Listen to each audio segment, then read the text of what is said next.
1-800-747-FREE. That's 1-800-747-3733.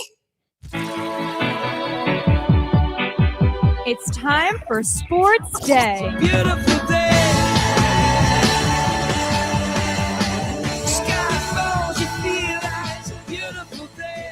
Turn it up.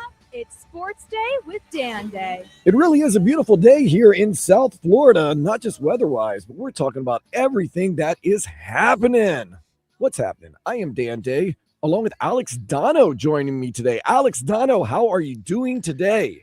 Dan, I'm so good. It's always an honor to be on with you. You are not only one of my favorite people at this radio station, you are one of my favorite people, period. So being here with you, my friend, on this beautiful Sunday, there is nothing better. With Hurricanes back in spring practice, is the tennis tournament still going on? Oh, yeah. You could tell what a big tennis fan I am that I had to ask that question, but that's still going on. Heat basketball, Panthers hockey, it is what it is this season. We'll be back at it next year. MLS, Messi, it's just a baseball in full swing now. It's a beautiful time to be a South Floridian.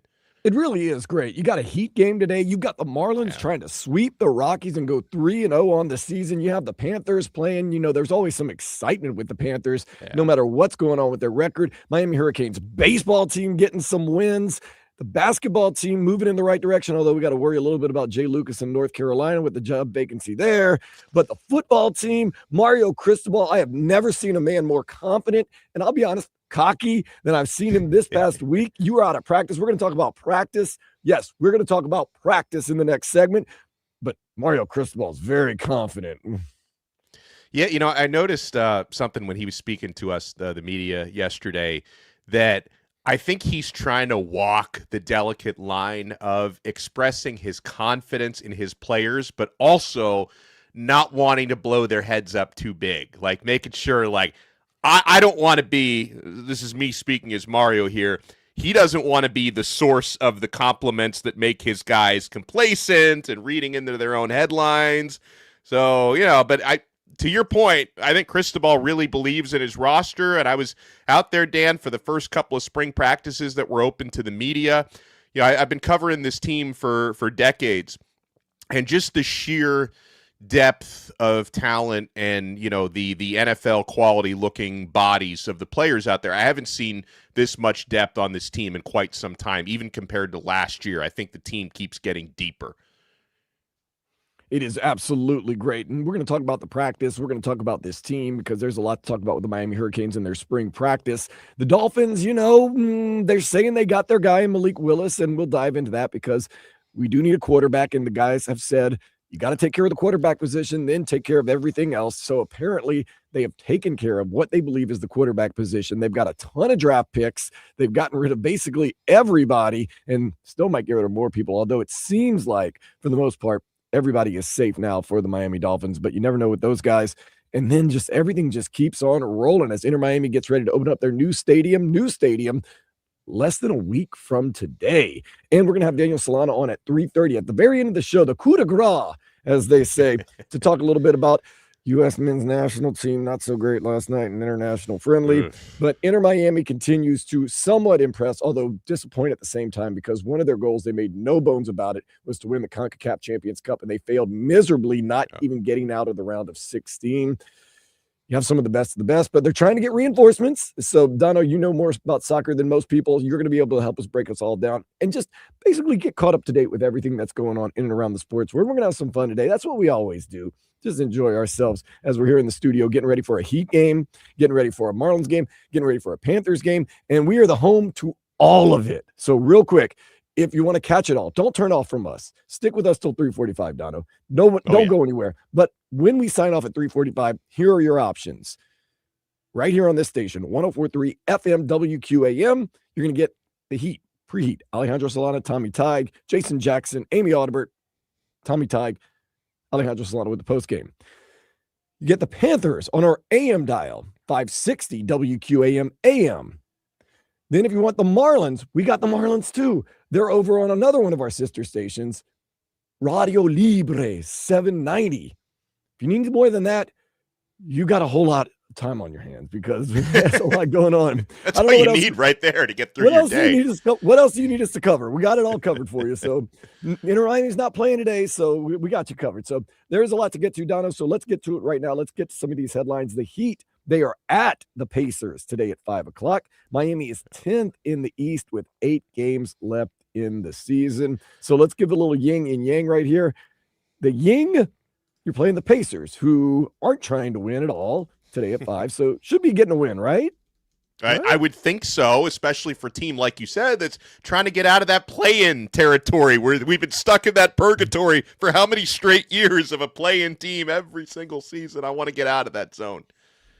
But the bad news is, like I said, we're 10th with 8 games left to go. But, of course, we're safely in 10th if you want to be positive. Yeah. That no one's going to catch us at 10. The Bucks are 8 games behind. Yeah, you notice a lot of teams are trying not to win this season. I mean, I guess you would, if you were to ask me what has been the highlight of this Heat season so far, I think the only thing you can stick out as number one was Bam's 83 points. Right. Like, that's outside of that, this has been to this point. We'll see if they can make a memorable postseason run, but for the season itself, 83 points and not a whole lot else to remember as of yet. Yeah, and you could always point to, we beat Oklahoma City, we beat Detroit, but at the same time, you sit there and say, would you be able to beat any of these quality teams in a 7-game series where the better team is going to most likely win out? Well, and I got one for you, Dan. The Heat have the worst record among current teams against winning teams this season. Like they have lost to more teams with winning records this year than any other team in the NBA. So I guess they've won enough of the games they're supposed to win to be in the playoff hunt, but they're not getting big wins compared to the other teams in the league. Okay, well, let me pump a little sunshine. This is the healthiest the Heat have been all year. Yeah. Okay. So By all 5 means, o'clock it's true. today, we'll lead you into that and get you fired up. Illinois did down Iowa 71-59, while Arizona ran away from Purdue 79-64 in the NCAA tournament. Today at 2:15, it's Michigan and Tennessee. Then at 5, Duke and UConn square off. You know, Duke has a very important sixth man, and that is the guy wearing the stripes with the whistle in those games. It's like they have a good enough team regardless. I mean, once they start feeding Cam Boozer and he starts to take over, put the Superman cape later on in games, and they have enough other options. There's another Boozer, Isaiah Evans. They got a bunch of guys playing really well for Duke. It's a stacked team, but it's like, yeah, I know coming out of that win that they had against St. John's the other night, there were definitely some complaints. I mean, Duke has shot more free throws than like the other Elite Eight teams combined to this point. When they get the ball down low, late, down 5 points like they were against St. John's, the whistles tend to go their way. So we'll see. And Duke tonight, they are favored by 5.5 points against a really good UConn team. But that game's the highlight for me. I mean, Michigan, I would think Tennessee's had a great run, but I would expect Michigan's going to handle Tennessee. They're favored by almost double digits. But Duke against UConn, I think Duke will probably win, Dan. But if I had to bet on the spread either way, I'd probably go UConn plus 5.5, thinking it's going to be a 2-point, 3-point game, something like that. And I know a lot of Duke fans are scared right now because if they have had a kryptonite historically in the tournament, it has been UConn. So they're kind of shuddered by that a little bit. But so far, to me, Arizona's been the best team in this tournament. Yeah, I agree. I mean, they've just been outstanding in each and every single game. But once again, we've talked to Joe Zagacki, who, of course, is the legendary voice of the Miami Hurricanes football, basketball, baseball, all of it. He says 10 bad minutes or even 10 minutes of the other team being hot can cost you a season. So it's not like, oh, we're playing better than anybody. It's not about that. It's about 10 minutes. If you have a bad stretch, if you go cold, especially at this point in the tournament, that can cost you not just a season, but a national championship. So that's something to keep in mind as we peruse through these games today. And that's why March Madness, it's the best drama in sports because 40 minutes, like one game, single elimination. Right? I mean, how many times have we seen an NBA playoff series where like the better team drops game one and then they go on to win a gentleman's sweep, right? March Madness, you get one chance. And you're right. If Duke misses a couple of key offensive rebounds tonight, if UConn gets hot from the perimeter, then yeah, that can drain their season in one night because this is a Duke team that, you know, they underperformed in the tournament last year with Cooper Flagg. You know, this is another one. They were the number 1 overall seed in the country. If they go down in the Elite Eight, that's not good enough for that program. And it only takes a couple shots and, like Josie says, a couple of bad minutes that can cost you that season. It's absolutely crazy. And Duke has, quote unquote, underperformed in this tournament so far. But the main thing is survive and advance. That is probably what they're looking for. You just look at guys like Illinois and Arizona. They're so athletic and so long and so tall. Same thing with Michigan. They just seem like that's kind of the recipe now to win in the tournament. And I understand the NIL has gotten rid of a lot of the Cinderella stories. But at the same time, I'm still just as excited for these games as ever. And the viewership is up, by the way. Highest it's been since maybe 2011. Oh, I didn't know that. Yeah, that's so good. Yeah, and the thing about Cinderella is you're right. I mean, people always, hey, where's this year's George Mason or this year's Loyola or Wichita State or something? But the thing about the Cinderellas is great stories, but they never actually get over the finish line. Like the Cinderellas never actually win like in the Final Four and never win the championship. So honestly, what brings the eyes to the TVs are when you have, you know, the Dukes and the UConns firing on all cylinders. Like that, the blue bloods are the ones that tend to get people actually watching the tournament. When was the last Cinderella to actually win the national championship? We're not talking about going, because I know Butler had a run and all this. I would have to say Villanova back in the 80s. Villanova probably in the 80s, which is a major program, which also, by the way, was, if you go back and look at their record, extremely underrated, by the way. They were a major conference, and they only lost to like the number 1, 2, and 3 team in the country all season long. They got beat up in their conference. That's the last quote-unquote Cinderella really to win the NCAA tournament. Like, make a run is one thing, but to win? Well, they say, okay, so, Villanova, they won as an 8 seed in 1985. Before that, NC State as a 6 seed. I mean, it's a little stretch of a Cinderella in 1983. These are still major programs. These aren't Gardner-Webbs and Belmonts. Well, the point, like my co-host on Locked On ACC, Kenton Gibbs, will always say, here's how you know a Cinderella. If you can't find their school on a map, like if you don't know where that school is on a United States map, that's how you judge a Cinderella. Right. I mean, that's it. But I mean, still at the same time, it's great drama. It's fun. I've enjoyed a lot of these games. There's been some great last minute plays. It's just been fun. So we'll keep an eye on these games today. Michigan, Tennessee, 2:15, the 5 o'clock Duke and UConn. The Dolphins did brief apparently Malik Willis on a possible trade of Jalen Waddle before the free agent signed with Miami. So one thing we've learned about this new regime is they're very forthcoming, very upfront and honest about things. And if they say something, they're going to do it usually.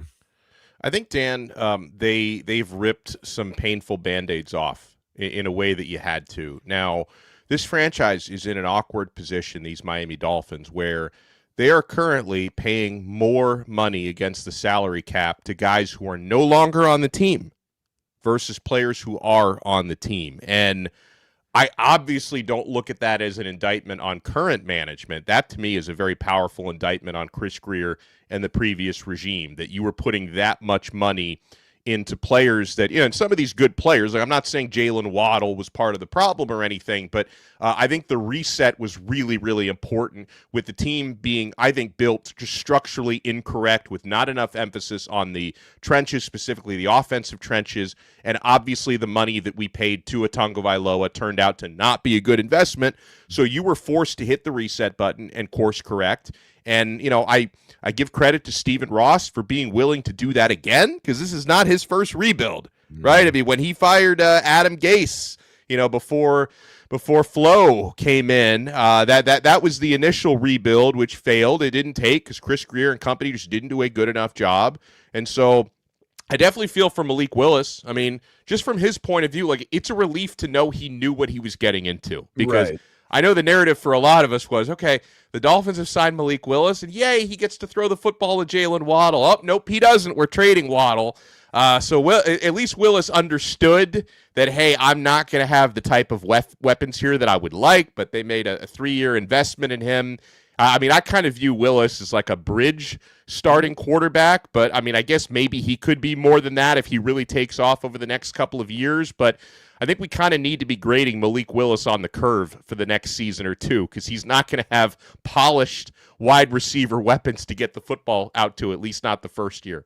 And this is the thing. We don't know the game plan for the Miami Dolphins, but the game plan is definitely set. There's no way that John Eric Sullivan sat down with Troy Aikman, Dan Marino, and they asked him, what are you going to do with the quarterback situation? I don't know. We're going to figure it out. What are you going to do with the running back situation? I don't know. We're going to figure it out. No, he sat down day one and said, we're getting rid of Tua. We're bringing in Malik Willis. We're going to trade off Waddle. If we get a good deal for HM, we're going to do this.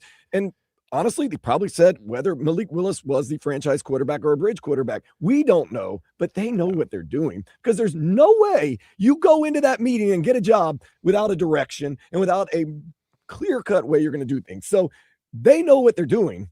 Is it the right way? We don't know. We'll find out. But to think that they're just figuring this thing out, you're absolutely wrong if you think they're just trying to figure it out as they go.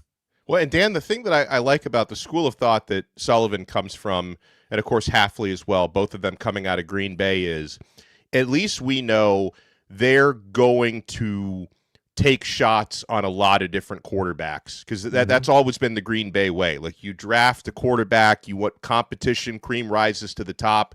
Because one of, I think, the big complaints that me and a lot of other Dolphin fans have had over, how many years it's been, 25, 26 years since Dan Marino was retired, is the Dolphins just weren't bringing in enough quarterbacks to compete. Like, we decide, okay, Chad Henne, this is going to be our franchise guy. Let's not bring in anybody to compete with him. Ryan Tannehill, Tua, we're not going to bring in anybody who might possibly compete with Tua.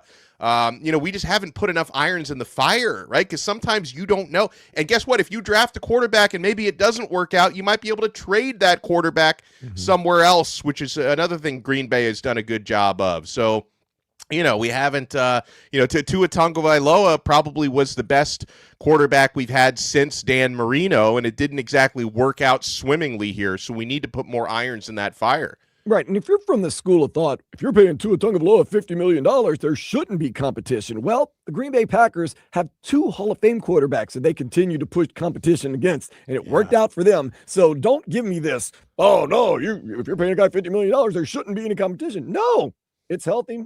It's good. What they're going to do is, and they've already admitted that that's exactly what they're going to do. So expect them to draft a quarterback somewhere in this upcoming draft, just who knows where. Make Malik Willis a little uncomfortable.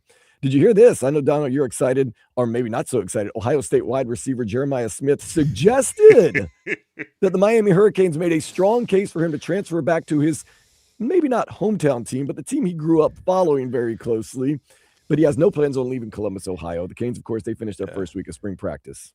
Dan, not only did I hear about it, I quote tweeted a story about it where I threw a little shade at Jeremiah, and then Jeremiah actually added me. He mentioned me, but then he deleted the tweet because he didn't want the Dono smoke. Like, this actually happened yesterday. And listen, the spirit of my tweet about it was sincere.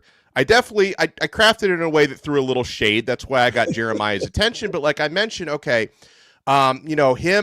him making the decision he made, which was right for him, I guess, to go to Ohio State. And it, from a certain angle, it's understandable. At the time he was coming out of high school at Chaminade Madonna, Miami was coming off a 7-5 year with, Tyler Van Dyke. The offense wasn't particularly good at that time. Ohio State is what they are, right? They've been a championship contender almost every year for Jeremiah's entire life. And at that time, they were loaded with, top wide receivers. Brian Hartline was coaching the receivers at that time. So I mentioned, like, as a Miami guy, this is what I mentioned in the tweet, I have so much extra appreciation for people like Reuben Bain, Malachi Toney, Mark Fletcher, for making the decision when these guys could have gone anywhere.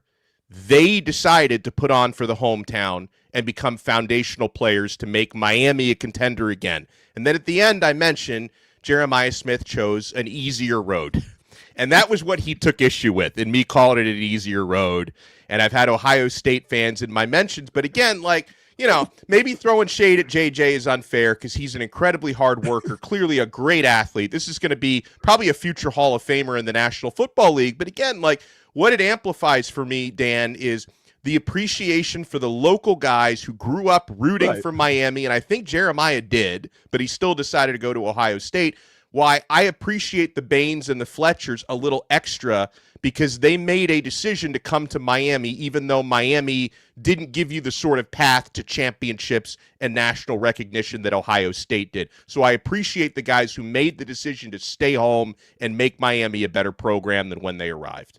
Let me arbitrate just a little bit. Number one, Jeremiah Smith doesn't have to mention that Miami, you know who it is. Yeah. At the same time, okay. And Dono, great job. Give some love to the hometown guys because that's how you build a program. You can't build a program on mercenaries. Probably didn't need to throw a shot at Jeremiah Smith, but nonetheless. I threw a little shade, and I wasn't expecting to reel in the actual guy. Like I thought Ohio State fans are going to be all over. I didn't expect to actually get the mention from JJ. That was a surprise. I didn't want him to see it, but I just wanted. Yeah, right. I do that too sometimes. Like, oops, that wasn't meant for you to be seen. Then why'd you tag me? Because I didn't think you paid attention to those. I didn't even tag him. He saw it. He found it. Wow. Yeah. Wow. Okay. Well, it's at Alex Dono. Is it at Alex Dono? Yeah, that's right. Okay, there you go. The follow. It's always interesting. Canes baseball team did defeat Clemson 8-6 yesterday, taking 2 of 3 from the Tigers. Next up, Florida Gulf Coast Tuesday at 6. The Marlins in 2-0 on the season, defeating the Rockies 4-3 yesterday. Yuri Perez pitched 7 innings, striking out 8. They go for the sweep today at 1:40. That's on our sister station, Radio Libre 790. We're going to talk about the Marlins as this day goes on. There's a little smidge, we're kind of, conditioned not to believe in the Marlins, but a little smidge to possibly believe in this Marlins team.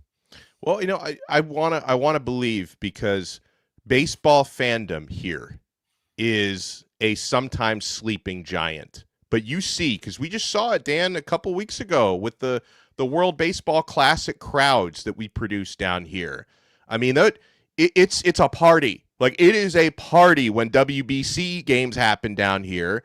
But the Marlins just, based on what they've done over the years, have not, earned that type of night after night support. But we know if the team can win again, then you're going to have that party atmosphere at that stadium each and every night. So, I want the South Florida baseball fan to be able to have a product they believe in because we know the fandom down here is crazy. They just need to know they're going to see a product that's worth their money night after night. I think the Marlins can be that this year.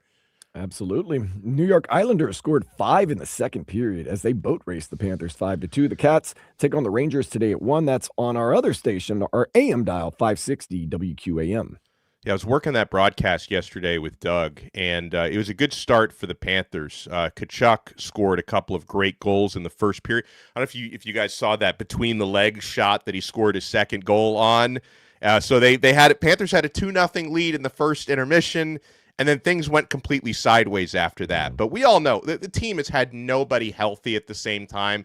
They're just trying to kind of keep their habits, like the winning habits. And they're not going to be a playoff team this year, but the winning habits that got them the last 2 Stanley Cups, they need to sort of keep that stuff going to hope that next year they just have better luck injury-wise.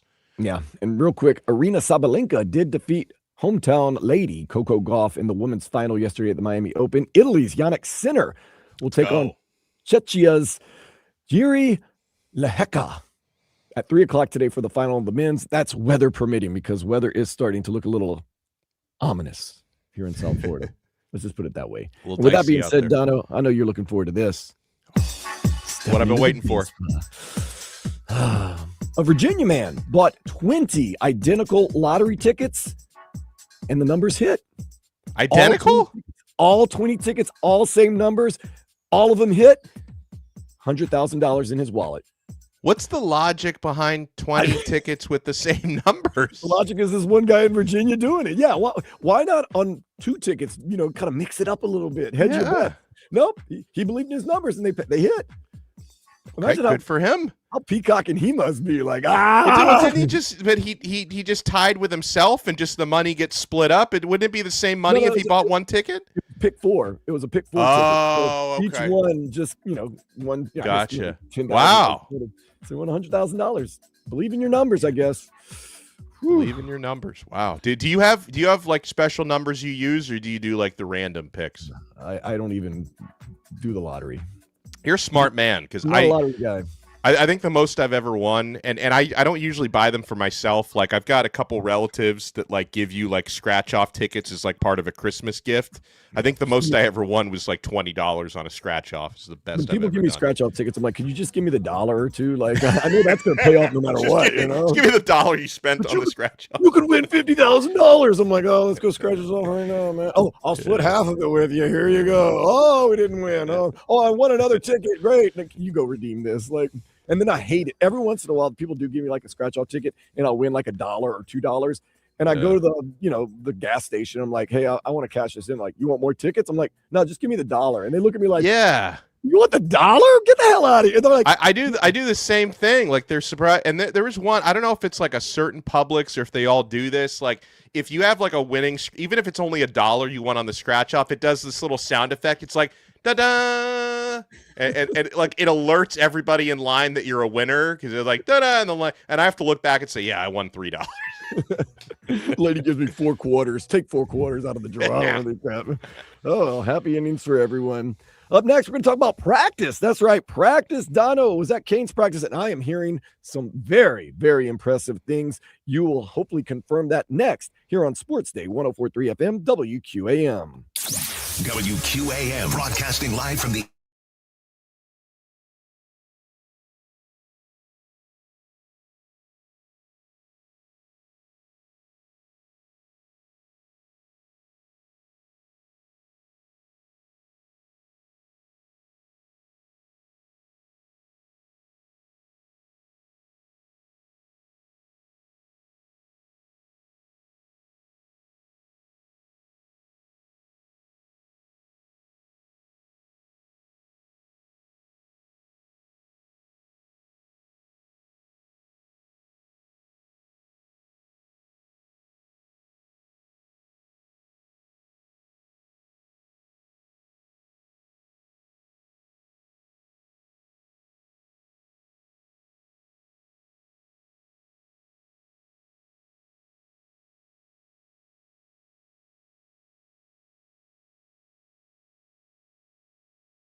Radio or TuneIn apps. Same great shows, same great games. Plus, you can use the rewind feature and listen to anything you missed. Go for it.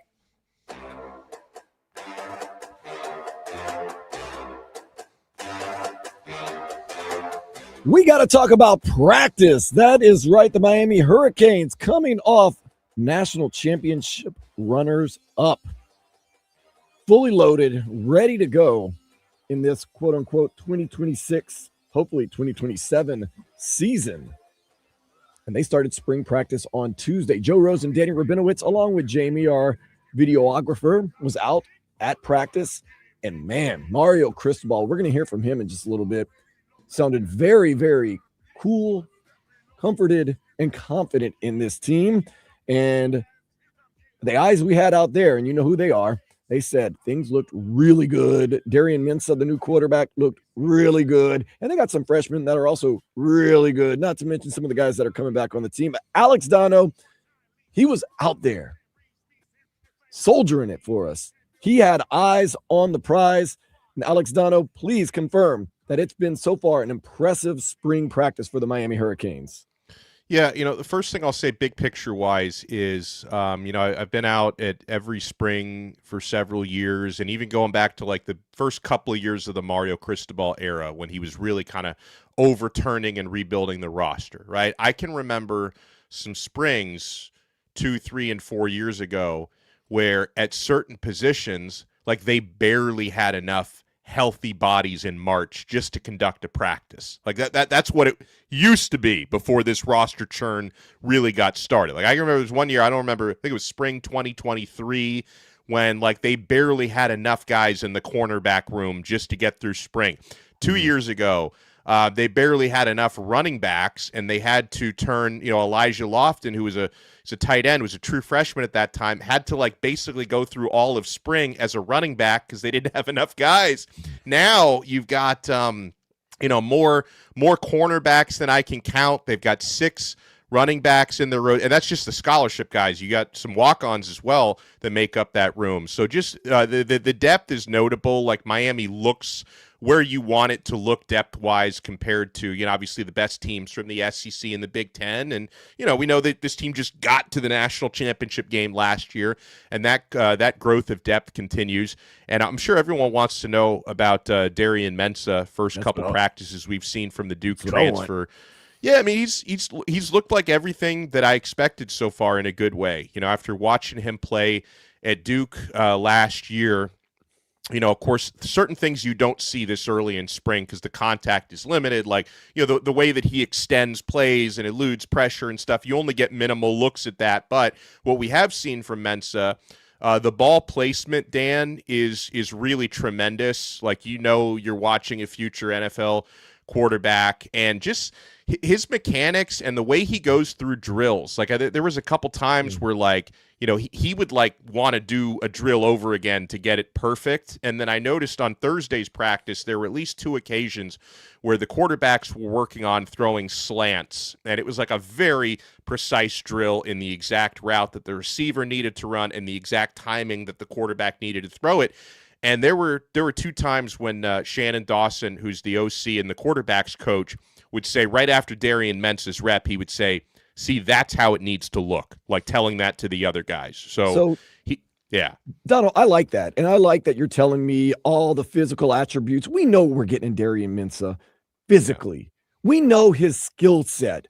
I'm fine with that. But for me, the most important thing for a quarterback, between the ears, how is he getting the guys out of the huddle? How is he leading this team? Because we know Cam Ward came on campus and immediately was an alpha dog. You did the interview where he started naming everybody on the offensive line, first and last name, named everybody, knew everybody, out at drills, doing everything. And Carson Beck, whether you liked his antics or not, or even not even the antics, the side stuff that went with him, we knew he was a leader of this team, and we knew that he kind of controlled the locker room and the offense. Darian Mensah, have you seen that leadership in him, which is what really worries me, because I believe he's a physically gifted quarterback. I'm more worried about, does he have it between the ears? Yeah, I wouldn't worry about that at all. Okay. I think he's pretty close to Cam on that, and that was something Mark Fletcher was telling me about after the first practice. He's not quite as like, he doesn't have as much bravado as Cam. Like Cam was like very rare in, I've never seen a quarterback like Cam Ward who's going to trash talk the defensive guys after every play he made. Like I think that was just very, I don't expect to see that necessarily ever again to that level. But Mensa is very vocal. He's a little Carson, I think, was a great leader in his own way, but it was just a little more low key. Where Mensa is closer to Cam in that regard, and from what we could tell from talking to a couple of offensive linemen, we spoke to Matthew McCoy, who's going to be a starting offensive tackle here. We spoke with Ryan Rodriguez, who's probably going to be a starter, probably at center this year. And they both said that, he's become very tight with his O-line and his receivers. They'll go out to dinner a lot. They'll go over to his house a lot and hang. So he's definitely, and he's been on campus for, I guess, about 2 months now, Mensa. And yeah, he's already building that rapport. And it's like, it's interesting the way, because these last few years, it's been the same thing with Miami bringing in these high-level transfers who really have to maximize their first few months to, just immerse themselves in the team. And I think they've been able to find guys who are really good at that. I don't think Mensa is any exception. I think he's really kind of advanced in that role well, Dan. Now, on the other side of the ball, a lot of people worried because we are losing some of the best pass rushers we've had here in Miami for 2 decades, it seems like, in Akeem Mesidor and Ruben Bain Jr. How are they going to fill those holes this year with those 2 guys leaving for the pros? Yeah, it starts with Damon Wilson.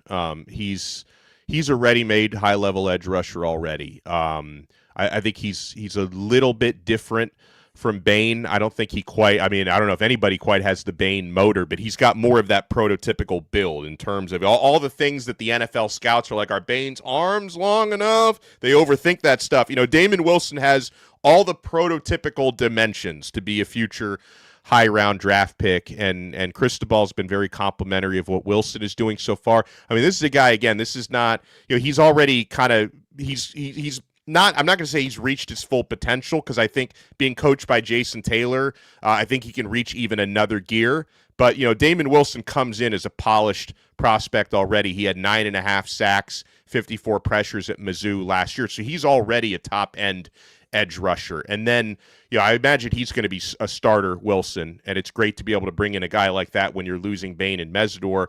I think on the other side, it's going to come down to someone like Hayden Lowe, who's heading into his second year coming off of injury. Didn't play last year because he blew out his knee right before the season started.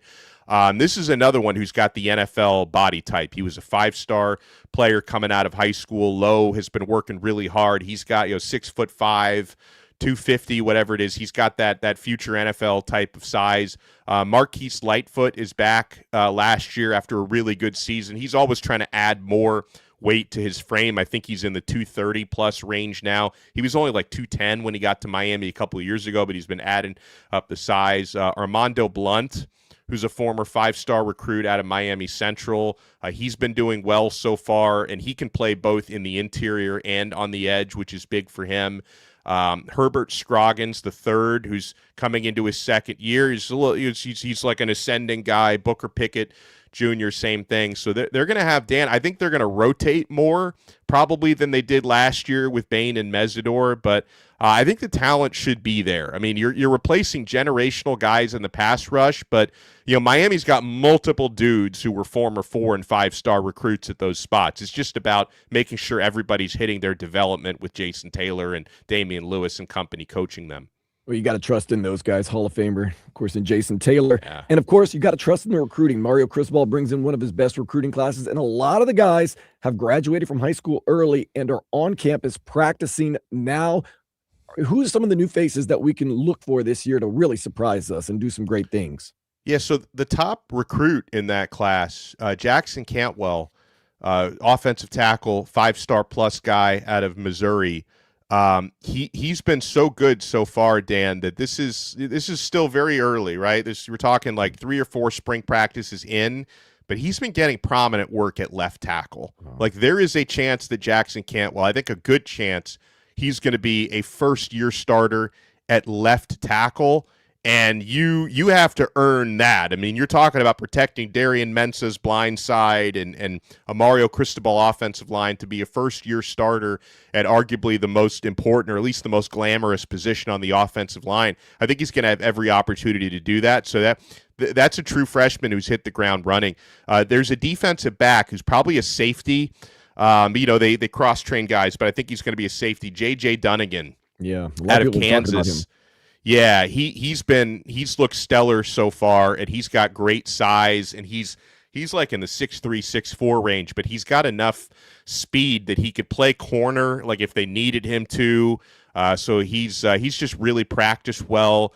Samorian Wingo at wide receiver is a true freshman. I think is gonna. I mean, Miami's really deep at receiver, so we'll see. But I think he could get some opportunities to get on the field this year. And even other freshman offensive linemen, Ben Congdon is an offensive tackle. He might make like the 2 deep at offensive tackle. I don't think he'll start, but he's been good so far. Reese Woodrow, an interior offensive lineman, first-year guy, has been looking good. And so, yeah, I mean, there's been if any names escape me, I'm sure someone will bring it up in the comments. But there's definitely been a handful of true freshmen like Jalen Waters at defensive back is another one. I'm impressed with him physically, seeing him the first couple days. So it's a tradition. I mean, the last few years, Miami's had true freshmen step up. Malachi Toney last year, obviously being the top guy. Mario makes it very clear. No matter how old you are or how long you've been with the team, if you're the best guy, you're going to get playing time. And speaking of Malachi Toney, he had a lot of memorable plays last year, but I wanted to ask, is Mohamed Toure back on the team this year? He is, 8th year, Mohamed, which is really important, Dan, because, I talk about all the depth Miami has at certain spots. Relatively speaking, linebacker might be the least deep in terms of proven talent. So to have Mohamed Toure back he had a great postseason last year. I think he ended up leading the team in tackles from the full season. To have him back as a uber experienced guy. I mean, I don't know how many degrees he has at this point, but he's been in college for a very long time. To have him anchoring your linebacker unit is big to have him back because, you lost Wesley Basaint from last year, who was one of the leaders on the team for the last 4 years. Keeping Toure for another season is massive. I thought he had the play of the year, to be honest with you. It was against Texas A&M. He put his body on the line, maybe got himself concussed, but he broke up a touchdown pass. And on the very next play, Miami got an interception that sealed the game. And, those are one of those things that, you look at the time, you go, oh, okay. But really, in the grand scheme of things, that technically saved the Miami Hurricanes season. Yeah, he put his body and his consciousness on the line to make that play. I appreciated that a lot. And a lot of Miami guys did that in that playoff run. Like I saw Carson Beck making decisions to lower the shoulder running the football in the playoffs that he was not making during the regular season. And, Mark Fletcher was getting I don't know how many carries per game in the playoffs. The guy was a machine. It's like, I love the sacrifices you had those players making in those win or go home situations. So far, it's very early in spring, but we have some special things cooking up there in Coral Gables, and we're going to be following this team throughout the year on the flagship station right here, 104.3 FM, WQAM. Up next, Dono, I know you love the X.com world, the Twitter, the Instagram, all that. We're going to check in on what's trending, what's going on around, what people are talking about, not just you and Jeremiah Smith. We're going to talk about it all next here on 104.3 FM, WQAM. I'm Khalil Ware of the Miami Heat. Listen to our games here.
Favorite South Florida teams. We've got them. Right here on the Q, baby. Catch us on FM 104.3 or listen to WQAM on the Odyssey, iHeartRadio, or TuneIn apps. Don't miss a thing.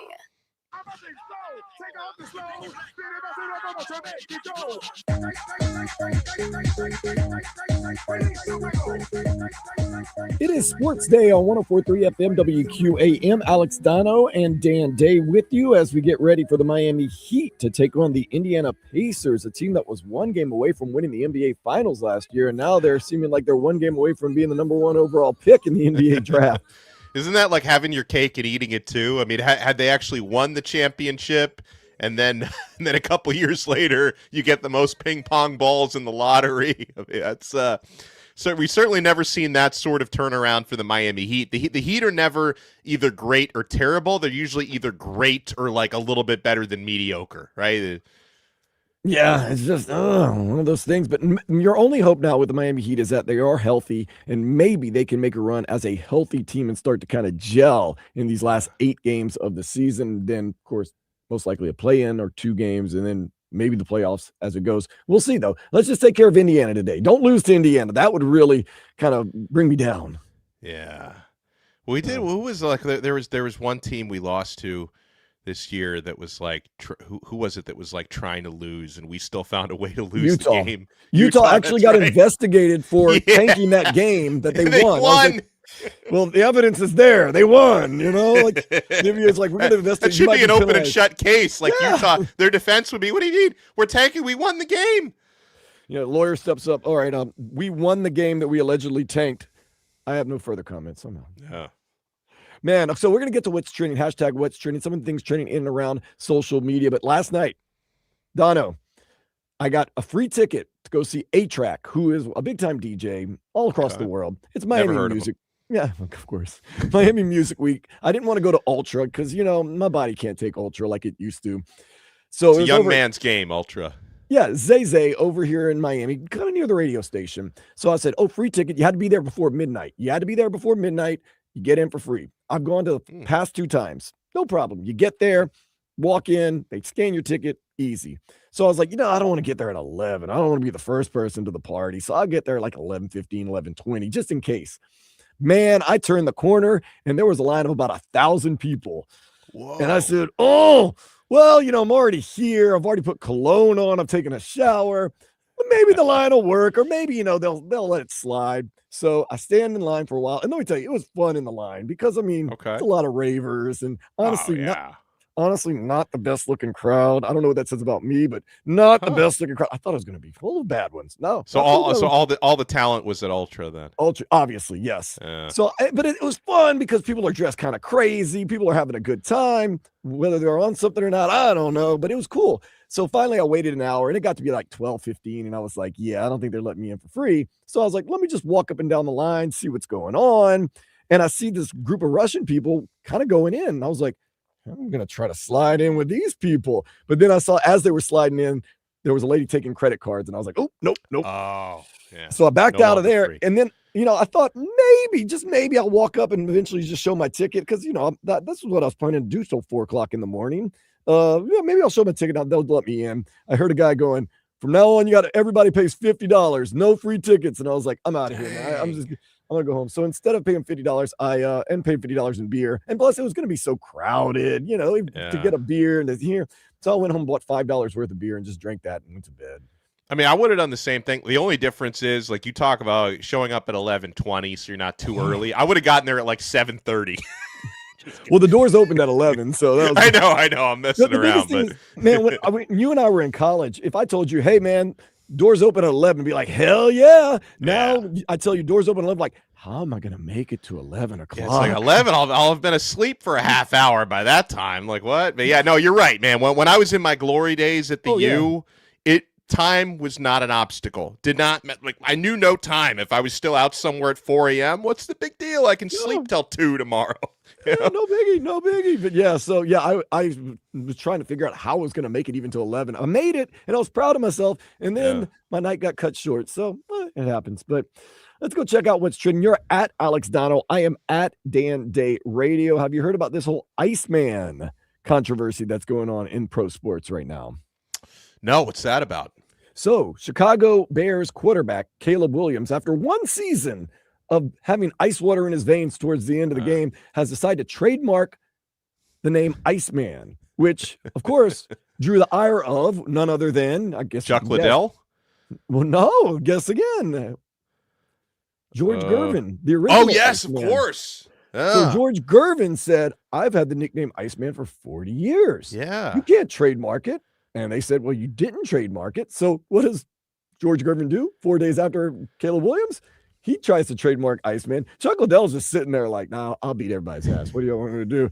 So now I don't know who's going to get the moniker Iceman. Oh, man. George Gervin's had it for 40 years, but hasn't trademarked it. Caleb Williams has had one good season, and I like Caleb Williams, don't get me wrong, but he's trademarked it first. And like I said, Chuck Liddell's just sitting there with his arms folded like, okay, well, I'll mediate this. But yeah, it's a very interesting situation right now with the Iceman moniker. You would hope if that gets to, I don't know what the process is, if it gets to like a court, arbitration, that whatever judge is presiding over that would say like, yeah, Garvin's had it for 40 years. You can't just swoop in 40 years later and trademark it. Like, I think there needs to be a reasonable expectation of who had it first and who has been known by that moniker consistently for not only years, but for decades. I think this is a losing cause for Williams. The 1 year is weird, man. So another thing that's trending right now, Willie Nelson, and I can't figure out why Willie Nelson is trending so much. Well, he's still alive, right? That's that was my first thing that I work when you see an elderly person start to trend, you know what I get worried about. A lot of people are putting nearly had a stroke when I saw Willie Nelson was trending. Yeah, that's the thing, man. Willie is an international treasure. Like I want him around forever. I mean, Willie Nelson just, I guess you wake up one day and he's just trending. That's it. Oh, it's his 92nd birthday. There you go. See that 92. Wait. Like that's a better run than most of us are going to have, and he's still going right. strong. That's not right. April 29th is his birthday. Okay. Oh, maybe people I don't know what's going on. Just Willie Nelson, man. That's it. Sometimes, you just got to trend if you're Willie Nelson. Oh, man. So Willie Nelson is trending, but yes, he is still alive. You're good. You're safe. You're safe for now. We're excited about that. Of course, today is Palm Sunday, so I know a lot of people are excited about that. I know Giuseppe, my friend, was like, you better bring me some palms because I need the palms. I was like, yeah.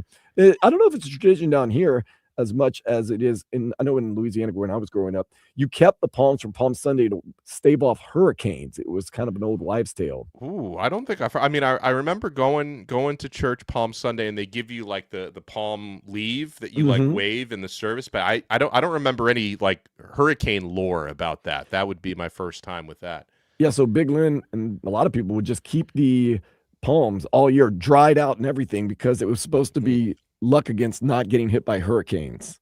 Did it work? No, I mean, sometimes. I mean, when it works, it works. When it doesn't, it doesn't, Yeah, right. I guess so. And last but not least, Dono, you can definitely comment on this. Belgium is trending right now on social media, and unfortunately, you probably know why. What, did something happen to the waffles? No, they whooped the United States yesterday, 5-2 in an international friendly. Yeah, that's rough. And this is not even like the golden generation. Like you remember when Belgium had that run from like I don't know, like 2014 to like 2022 when they had like they never actually won anything, but they had like the most talent of any even European nation in soccer. But I guess even post golden generation, they're still whooping the wheels off Team USA. I'm stressed enough about my Italian Azzurri team who has to they got to beat Bosnia to get into the World Cup. If they find a way to not qualify for 3 consecutive World Cups, we're suddenly going to hang our hats on tennis. It's a tennis country now. Baseball with the New Jersey boys getting to the WBC final. Rugby, they had a big win. First time they ever beat England in rugby. So, I mean, I want Italy to still be a soccer nation, but we're on the ropes right now. If you ever listen to Game Day Uncensored post game after the Dolphins game, I have a saying, you must atone for your sins. Italy is a proud soccer nation with multiple World Cups and at times the strongest soccer league in the world. For what you've done these past couple of World Cups, or what you've lacked there done, is and I'm sorry, unexcusable.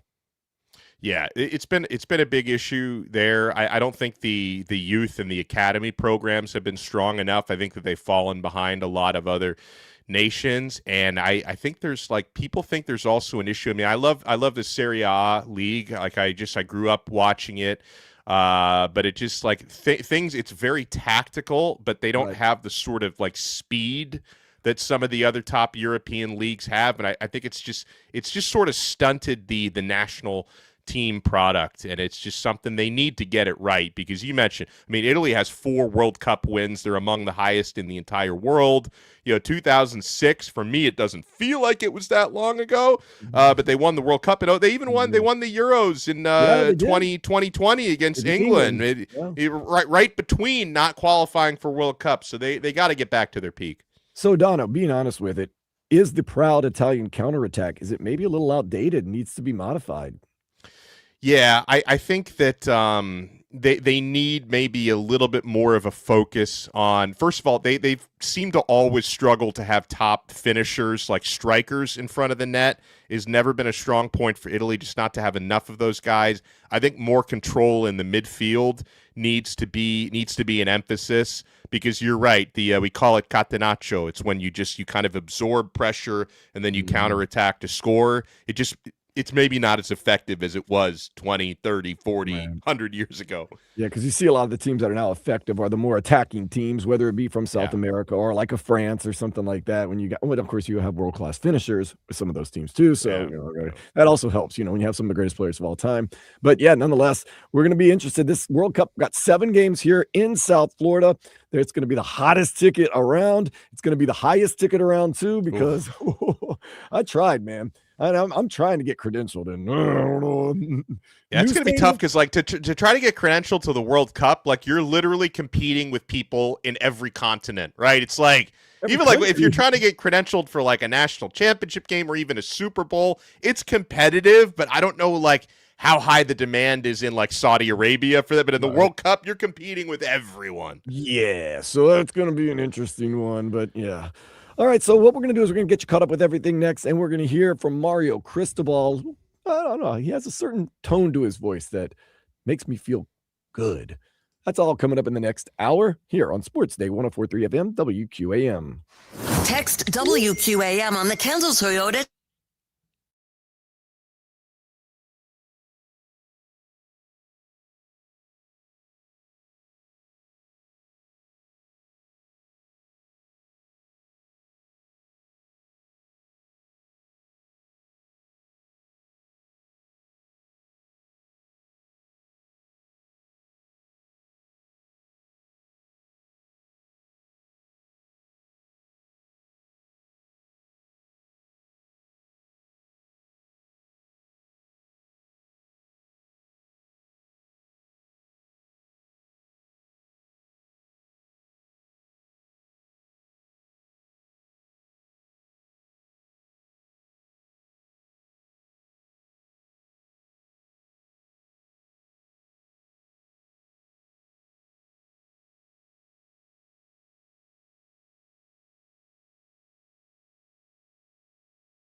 Miami Hurricanes, the back-to-back Stanley Cup champion Florida Panthers, the three-time NBA champion Miami Heat, Miami Hurricanes basketball, and now the new home of the two-time World Series winner Miami Marlins. Powered by Anajar and Levine Accident Attorneys. Call 1-800-747-FREE. That's 1-800-747-3733.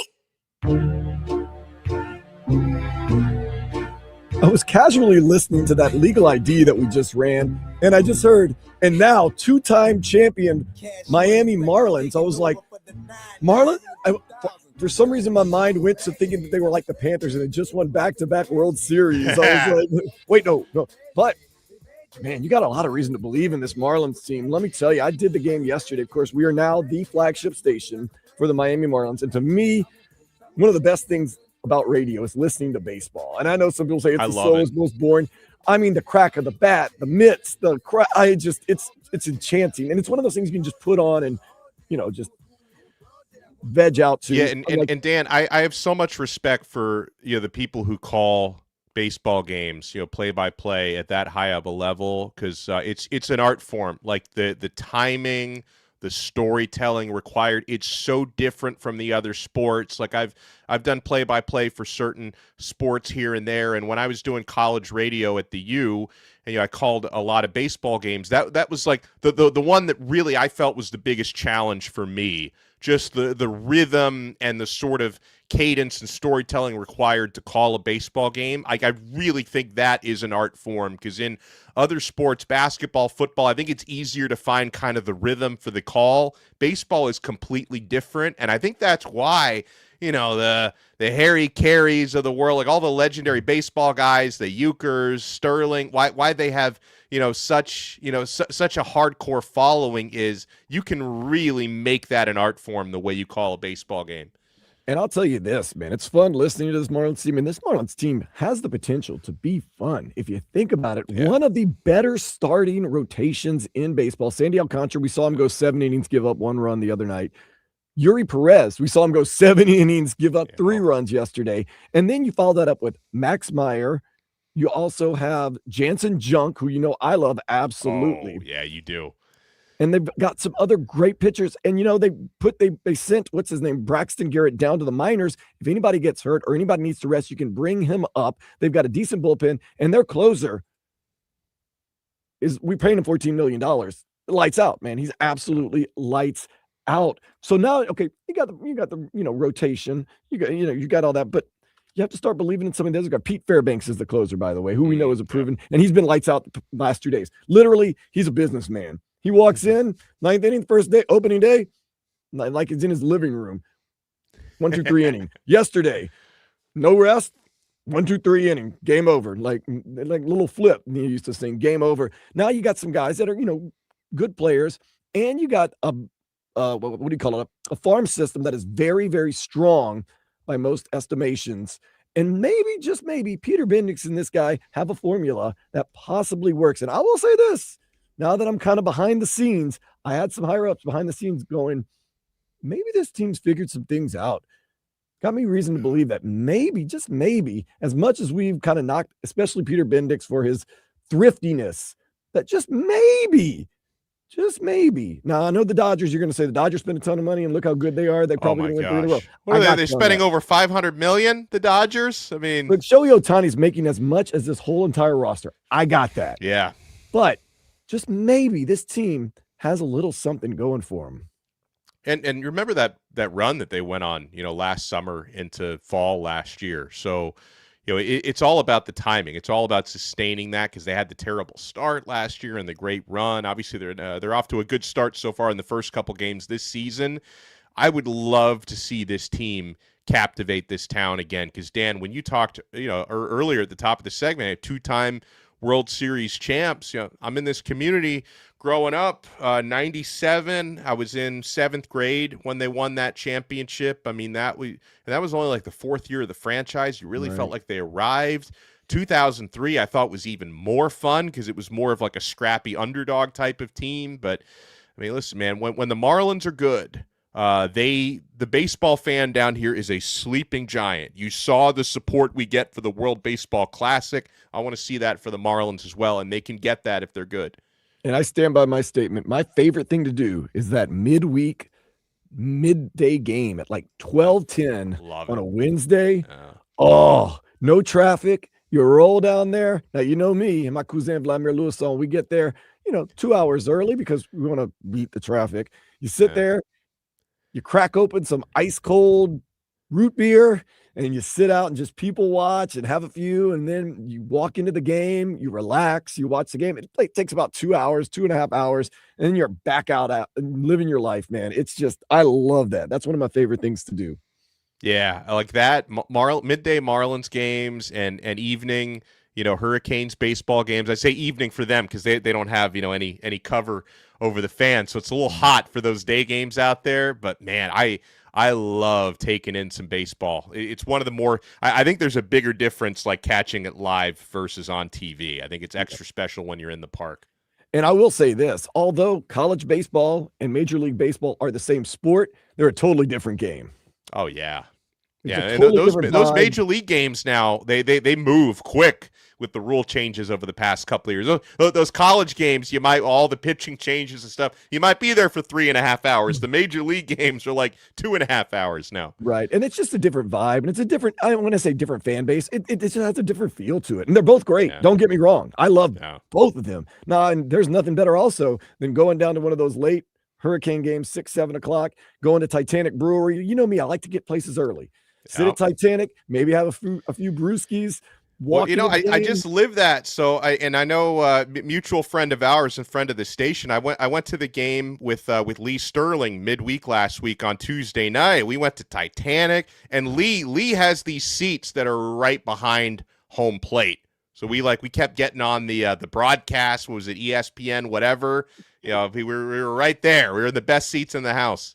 Man, nothing like that. And then maybe afterwards you're still hungry, you want to get something to eat, you can go back to Titanic, you can go to Miami's Best Pizza, you can go to the Big Cheese, go to all those places around there, man. There's a lot of good stuff going on there in Coral Gables. So that's something I'm definitely going to have to do this year, go catch one of the Hurricanes and Marlins games for that matter. For sure. Of course, if you can't catch the Marlins games in person, you can always hear them on our sisterhood of stations, whether it's here 104.3, 560 WQAM, and 790 Radio Libre, as they're getting ready to get underway soon. So let's get to some of the headlines. The Heat and the Pacers, they play today at 5 o'clock. We'll lead you up till 3:45. Miami is a 10 seed right now in the East with 8 games left in the season. But Dono, hope springs eternal. They're the healthiest they've been all year long. Yeah, and they're 8.5-point favorites today against Indiana. This is just one of those games, and the Heat have usually done well in the games that they're supposed to win. And if they do win this one today, they would move one win ahead of Orlando in the win column. So they could maybe be as high as 8th, still in the play-in range, but they could move up a little bit in the standings today, the Heat. And like you said, healthy as they've been, just keep on winning, beat a team on the road you're supposed to beat today, and we can keep dreaming for something a little better than the play-in by the time the playoffs start. Once again, good news, bad news, healthiest they've been. They're the healthiest they would have been in both games in Cleveland. One game, they blew out Cleveland. The other game, they got mollywopped by Cleveland. So, yeah. I know, that was so weird. It was like I had so much hope. What was it? The first game was on Wednesday, and then the second game on Friday. My hopes crashed back down to earth. We gave up like 145 points. First one was nice. I was at Duffy's Implantation. They have like 75 TVs, and a lot of them were on March Madness, rightfully so. But in the corner, they had a Heat game on. And every once in a while, I'd look over and I'm like, wow, Cleveland's in triple digits and Miami's still in double digits. I was like, okay, yeah. This is not going very well. This is not going well. Speaking of March Madness, Illinois downed Iowa 71-59, while Arizona ran away from Purdue 79-64. Today at 2:15, it's Michigan and Tennessee. Then at 5 o'clock, Duke and UConn. What's interesting about that, Iowa's head coach, not to mention Arizona's head coach. There's been whispers of them being, quote unquote, interested in the North Carolina coaching vacancy, which interests us because the logical thing for North Carolina to do would maybe go out there and grab a Jay Lucas who A, has already proven he can win in the ACC, B, knows the area very well in North Carolina because he previously coached and recruited for Duke. And C, maybe doesn't have as much loyalty. I'm not saying Jay Lucas isn't loyal, but would be more willing to maybe bounce from a program really quick for a job that has a lot of money to spend on him and NIL. So we'll see. Well, when you talk about loyalty, though, there's another way to look at that with Jay Lucas. As a guy who used to coach at Duke and came up under John Shire, I mean, if you talk about loyalty, I know he's at Miami now, but I mean, to go to UNC when you used to coach at Duke, I think Coach Lucas is staying. I think that obviously that there's a long-term fear that if he's really successful at Miami, a quote-unquote, like, bigger job or a bluer blood program could lure him away. But I just don't think that time is yet for him. Right. I don't think he's going to do like what Will Wade just did to NC State, where he, just kind of used them for 1 year as he was still rehabbing his image after the trouble he was in a few years ago. And then he bolts right back to LSU. I think we're good with Coach Lucas. And I think, Dan, because I've been following the because I do cover North Carolina a little bit for Locked On ACC, which I host in addition to Locked On Canes. And I haven't really seen Coach Lucas's name come up for them. If you go by the odds, there's been a lot of smoke for Billy Donovan in Chicago. Obviously he has the college coaching history, won 2 championships with Florida back in the day. Tommy Lloyd of Arizona is in the mix odds-wise. They ask him, they're like, he's like, I'm coaching a national championship contending team right now. No, stop it. Yeah, you mentioned Iowa State. TJ Otzelberger is their coach. He's reportedly in the mix. Nate Oates at Alabama. And Dusty May at Michigan. I don't think he would, that to me is a lateral move. I know North Carolina would like to think they have the biggest job in the country. I don't see why Dusty May would leave, a top 4 team in the country just because. But I am North Carolina to me made a terrible error when they gave that job to Hubert Davis, who they just fired. I think that was a very uninspired hire for them, and now they're paying the price for it. So they're definitely going to try to make a big splash. I also think in the case of Jay Lucas, they would probably want someone with a little bit more head coaching experience. Right. He's only got the one year at Miami is the only head coaching experience he has. I think for me, North Carolina, they need to get a guy who's got many years experience as a head guy. Right. That's the main reason I think Jay Lucas has stayed off the radar for most North Carolina fans, is because that it would be in a way a kind of a reach for a program like North Carolina to go out there and get a guy with just 1 year of coaching experience. But nonetheless, it wouldn't be, if you're a North Carolina fan, a terrible decision. I also like the guy at Iowa State. He says, I am not leaving Iowa State, which means he's definitely open to going to UNC. Yeah, I mean, you think I'll go back to Will Wade at NC State. Right before the tournament started, he completely downplayed the rumors about LSU. The guy was lying through his teeth, but that's what coaches do when you're up for another job and it's a very awkward spot to be in, where you are currently coaching somewhere and you're talking to another job behind the scenes. It's like, what are you supposed to say? I mean, look no further than the other side of the state. The guy at South Florida, if anybody tries to take my players, I'm going to physically beat them up. 2 days later, announces he's going to another school. Like, wow. Yeah, and on that note, Dan, that's a great point you bring up. I understand, I guess, why college sports fans get really mad at how easily players move and switch schools. But it's like, I hear the way the established media will call out a player for leaving the school they're at. Right. But I want to hear that same energy when a coach does the same thing. I mean, it's been happening for decades, coaches, just moving whenever they want to. So I guess it's just so part of the common culture that people don't complain the same way. But it's like, show that same energy. Like when, people were on Carson Beck when he left Georgia for Miami, show that same energy when coaches do that every single year. I don't hear the same sort of criticisms for that. Also, I do and once again, I'm going to take a little bit of a shot, and I don't feel bad about taking a shot at Georgia fans, but Georgia fans, good luck, Carson Beck. Don't let the door hit you where the good Lord split you. Miami, you're going to get everything you deserve. Those people sure didn't say a whole lot when he was playing in a national championship game. Yeah. So and he beat the team that eliminated Georgia in the playoffs in Ole Miss. Yeah. So I mean, that's one of those things. But yeah, I don't have a problem with, especially nowadays with NIL, young players going from different schools. I don't like the fact that I think they should put in a rule where your first transfer is free. Your second transfer, you have to sit out a year, and then you have no more transfers. That way you can only play for 3 teams. But at the same time, to me, it's disgusting when coaches do what they do. And I'm going to go back once again, take another shot at a SEC coach because I have no love for him either. Tommy Tuberville coming out publicly stating, only way you're going to get me out of Oxford, Mississippi is in a casket. And then the next day, he announces, I'm the head coach at Auburn. Like, why would you say that? Just say, look, I'm committed to this program for right now. We know what you're doing. Just why do they play these games? I guess maybe it's all in the contract negotiations. I don't know. But a player leaving for more money or for whatever situation, to me, that's one of those things. Okay. But for a coach to do it after you've sold a series of goods to young men and women, to just bail on them like that, it just disgusts me. And like I said, like they shouldn't. So I was like, well, they should sue the students. What if a student's mother is ill and he wants to return home to take care of his mom and his family, and heaven forbid the school offers him $1 million to take care of him? Yeah, you go ahead and sue him for leaving your school. That's just, to me, that's not right. Now, I know you're an LSU guy, but I mean, can we agree Lane Kiffin? We are low quality U right there. We just, if you're a low, if you have low personality. Will Wade and Lane Kiffin. Will Wade, I once again, I kind of know him a little bit more than just as a coach.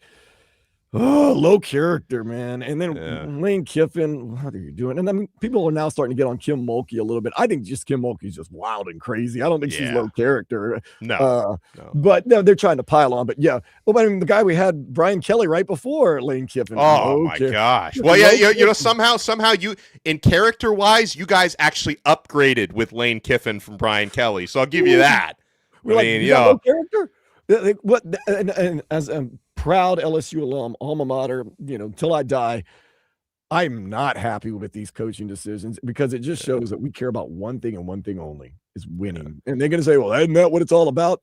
I don't know sometimes. Well, and the thing with Kiffin is obviously he's a hell of a football coach. I mean, maybe a little bit overrated based on what he's actually won, but he's a good football coach. But that saga with Ole Miss where it's like, he claimed, the kids want me to keep coaching them through the playoff. And then all the players were like, no, we told him to get the hell out. Like, it's completely lied about that. And you had that awkward month where his assistant coaches, the ones that he was bringing over to LSU, were still coaching at Ole Miss because, like, they needed coaches. So then he had his guys. He basically had spies in the Ole Miss program recruiting their guys to come to LSU behind the scenes. It was some of the dirtiest business I've ever seen. And that's why you got to do things the right way. And I'm going to give credit out there to the University of Miami and especially the president. It's Joe Echeverria. Yep. Echeverria. You got to roll those R's. What a fantastic job. You get the right coach who, born and bred here, played for the U, his dream job, who does things the right way, who has high character, that brings in high character kids. That's how you build a program. LSU, like we said, getting a bunch of mercenaries and getting a guy who's all about the almighty dollar and, is more worried about taking pictures with Livy Dunn and the Cavender twins too. Like, I don't know. I think unfortunately LSU is going to get what they deserve. And fortunately, Miami is going to get what they deserve. Yeah.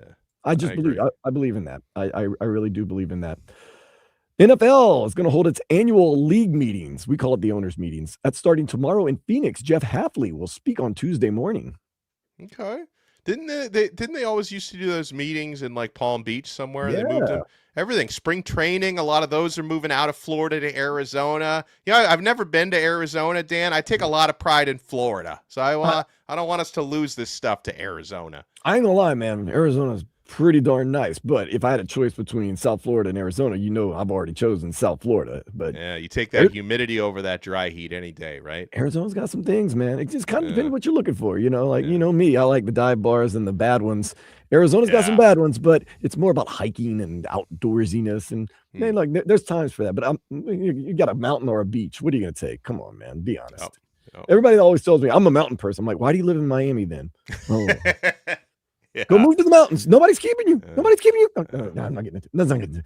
Let's get in. What we do need to get into, though. We do need to get into the day spa.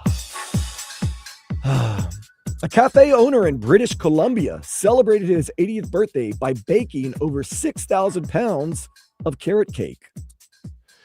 I feel like that's a waste of ingredients. I mean, carrot cake. The only thing I like about carrot cake is the icing. They use icing. the cream cheese icing that they use for like the red velvet cake. God, man, how many don't they have the metric system? Was it like kilograms of carrot cake up there in Canada? What do they use? They use the metric system. Everybody uses the metric system but us, so you know that. So, but man, no, I'll go for some carrot cake now. I love carrot cake, but how many tons? Like how many pounds of carrot cake? 6,000. 6,000 pounds. That's a I'm lot good of butter. with one slice. Like one slice is good for me, and then I'm moving on to something else. So I'm going to ask you a rhetorical. If it comes down to carrot cake, red velvet cake, or Italian cream cake, which are you choosing?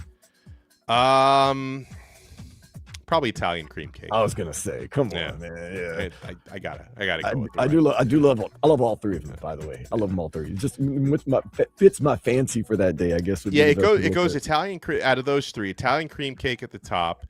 Red velvet, I would say number 2. Although I do feel like red velvet's slightly overrated, but it's good. Because like people act as if like red velvet is like, oh, like we just launched a space shuttle. We made red velvet. Like it's not that big of it's not that good. But carrot cake, I feel like when I'm like 60, I'll appreciate carrot. I think that's more of like an elderly dish. It is true. You feel like you're eating something healthy when you're really not, but it feels like, oh, carrot cake. This is vitamins. It's good for me.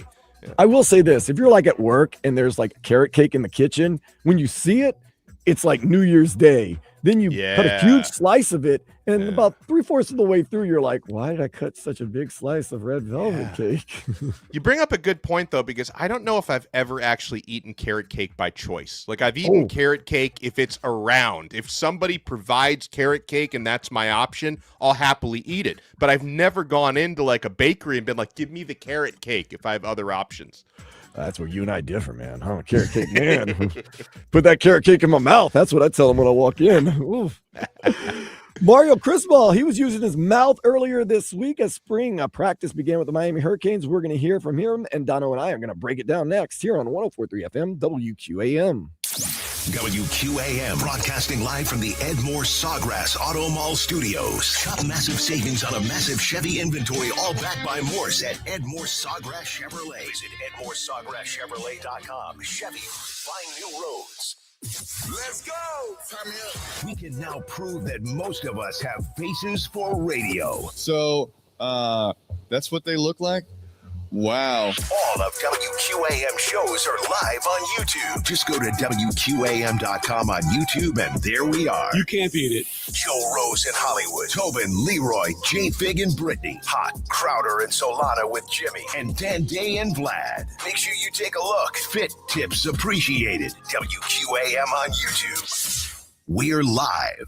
Breaking news, Loctite Impact inks deal with the Miami Dolphins becoming the official Dolphins Impact Windows and Doors partner and proud roofing partner. Protect your home with Loctite Impact Windows, Doors, and Roofing. Replace your old roof now and pay later with 100% financing and zero down. Loctite Impact offers the highest quality roofing materials with a lifetime warranty and save big on Impact Windows and Doors with windows as low as $6 per window per month installed. Need a roof repair? Call Loctite Impact 24/7-954-500-LOCK or visit LoctiteImpact.com. Texting enrolls you into recurring automated marketing text messages. Consent not required to purchase. Message and data rates may apply. Nothing but net. Nice shot. Man, I miss playing basketball. Ever since I turned 40, I just can't find that fire I used to have. Think it could be lower testosterone? Lower testosterone? Yeah, men just lose their edge after 40. The body has less testosterone. That's why I take Nugenix Total T2. Nugenix, the testosterone booster. Yes, but Total T2 is their brand new formula. It skyrockets nitric oxide levels in as little as 3 hours and boosts your body's free and total testosterone in just 2 weeks. Since I started taking it, my energy is way up. I feel like I did back when we played for Coach Mack, and it's even spiced things up with my wife. Are they still giving out complimentary bottles for people to try? Yep, send a text. It's that easy. Text ACTIVE to 215-215 for your complimentary bottle of Nugenix Total T2. Text now and we'll include a bottle of Nugenix Thermo X, our newest, most powerful fat burner ever, absolutely free. Text ACTIVE to 215-215. That's ACTIVE to 215-215. These statements have not been evaluated by the FDA. This product is not intended to diagnose, treat, cure, or prevent any disease. Do you owe $10,000 or more to the IRS like Mark? I've been doing home remodeling for 30 plus years, but the economy crashed. I wound up losing my home, losing my job, and on top of that, owing the IRS a ton of money. I owed the IRS $114,000. It really, truly was the worst part of my life. Then Mark found tax relief advocates. On news radio, I heard about TRA, and I thought, what's the worst that could happen? So I picked up the phone and I called them. When it was all said and done, TRA settled my $114,000 debt for $100, and I'm telling you, I was ecstatic, could not believe it. Would recommend TRA to anyone. If you owe 10 or even hundreds of thousands of dollars to the IRS, don't lose hope. Do what Mark did and call TRA for a consultation. But TRA did, they gave me a second chance, and I'm forever grateful. Visit TRA.com or call 800-491-9914. 800-491-9914. That's 800-491-9914. Straight Talk Wireless presents Pickup Truck Wisdom. If you're only good to your new friends, you're not going to have any old ones. Straight Talk gets it. That's why new and existing customers get free 5G phones on Verizon's 5G network. Pretty simple, really. You keep good people by being good people. Find us at straighttalk.com and Walmart. Straight Talk Wireless. Straightforward. Always. Taxes and fees apply. Plan purchase required for free phone offers. Copyright 2026 Verizon. It all comes down to this, folks. Yep, the entire season is on the line. But my throat has officially thrown in the towel. Sounds like you need Vicks VapoCool drops. They're max strength and vaporize sore throat pain. Whoa! These VapoCool drops hit fast. Speaking of fast, did you just see that play? Yeah, he vaporized that ball. That pun should have come with a penalty. Vaporize sore throat pain with Vicks VapoCool drops. Use as directed. Confused about retirement? High fees and lack of knowledge are costing Americans big. Get clarity at our free 2-hour investing class. Text TRADE to 210-210. Text TRADE to 210-210. We've made it easy to find us. Listen to WQAM on FM 104.3 or on the Odyssey, iHeartRadio, or TuneIn apps. Wow, that was so easy. All of our shows are there live or on demand. Plus, there's the cool rewind feature where you can listen to any part of any show you might have missed. Anytime. Today's going in fast motion for me. I don't know about you, Alex Dono. Getting together with you, it's like getting the party started all over again. This past couple of hour and a half has just blown by.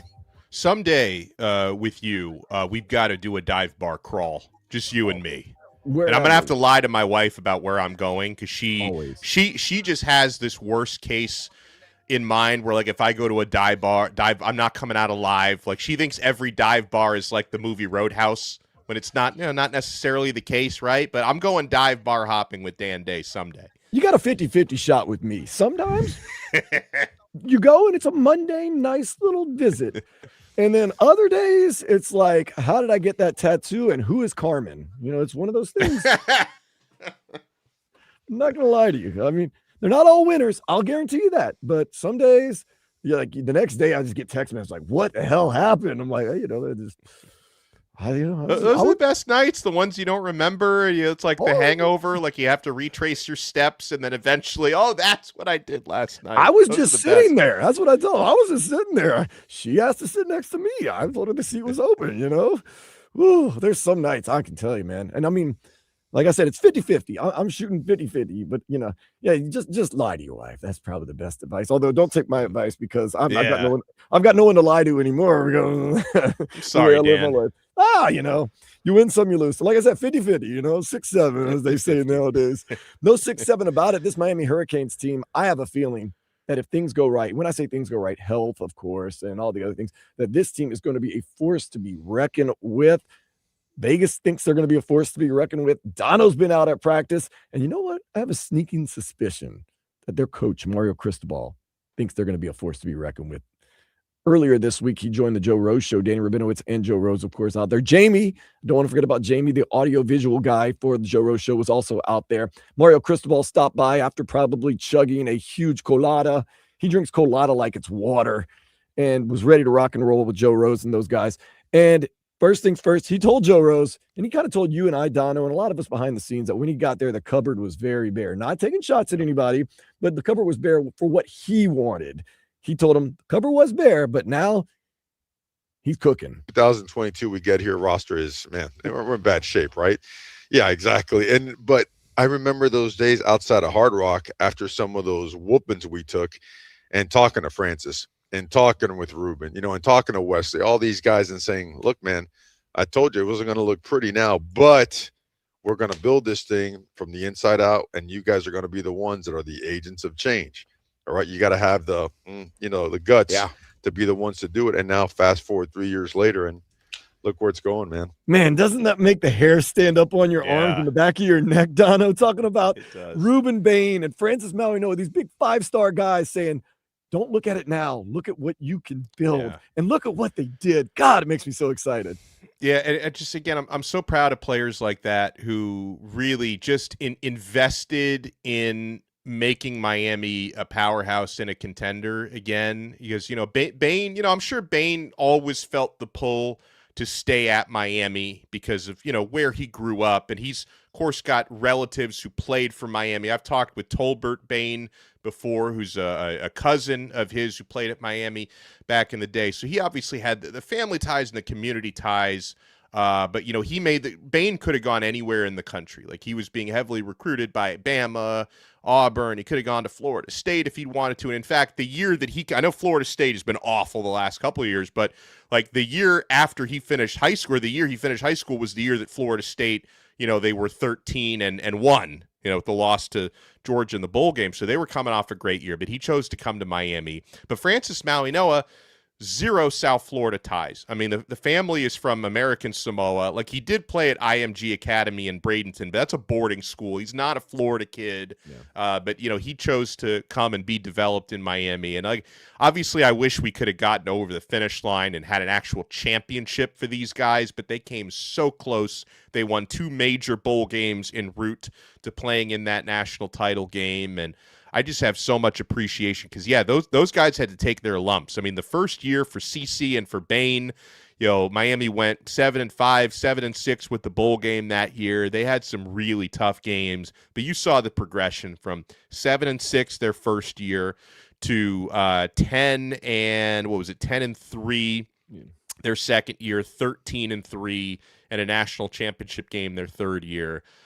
We owe so much to those players for being the foundational guys to get Miami back near the top of college football. Yeah, no, those guys I have so much love and respect for. And it brings me back to my days. I was talking to former LSU coach Les Miles, and I said, well, how do you get a guy when you can't beat Alabama or you can't do this? He goes, it's not about that. It's what you're selling and who you're selling it to.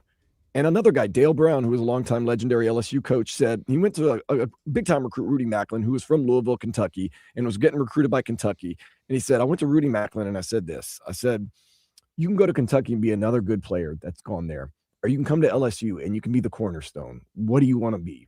And lo and behold, these guys didn't just go for the quick money. And some guys just want to go win a national championship and maybe make an IL. That's fine. That's your prerogative. But we get a comment from Heat Check who says it's also NIL. It's like, yeah, it's true. Listen, it's true. Miami has robust NIL, but a lot of top programs do. Everybody else does.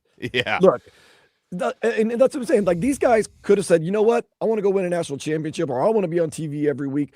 Or they said, you know what? I want to stay here in my community and I want to build something, and I want to be part of the foundation of something that could be on the verge of something great. And for that, to me, I don't know if there's any higher you can get, like feeling any higher and better than that. Yeah, for sure. I couldn't have said that any better. And going back to the first thing Mario said there, when he took over at Miami 2022, when he talks about the roster, so 2022, Miami only had 1 player drafted coming off the last Manny Diaz, and that was Jonathan Ford in the 7th round. So 1 guy drafted, 7th round. Now you fast forward to 4 years later, Miami is about to have maybe 10 guys drafted, including 3 in the first round. Yeah, 3 in the first round. Come a long way. Most projections have 3 guys going in the first round. And last year, the number 1 overall pick, by the way. Yes, and I should mention that as well. Yeah, I don't want to hear he was a 1-year rental and all this stuff. No, he was a Miami guy. He came here. Well, and the most important thing was Cam Ward would not have been a first-round pick from his previous year. Would have been like a 4th, 5th round pick. Mm-hmm. So he, in that 1 year at Miami, he improved his stock. So we know Mario Cristobal, his baby is that offensive line. He loves the offensive line, and we know that, we're losing Francis Mauigoa and some guys. But you know what?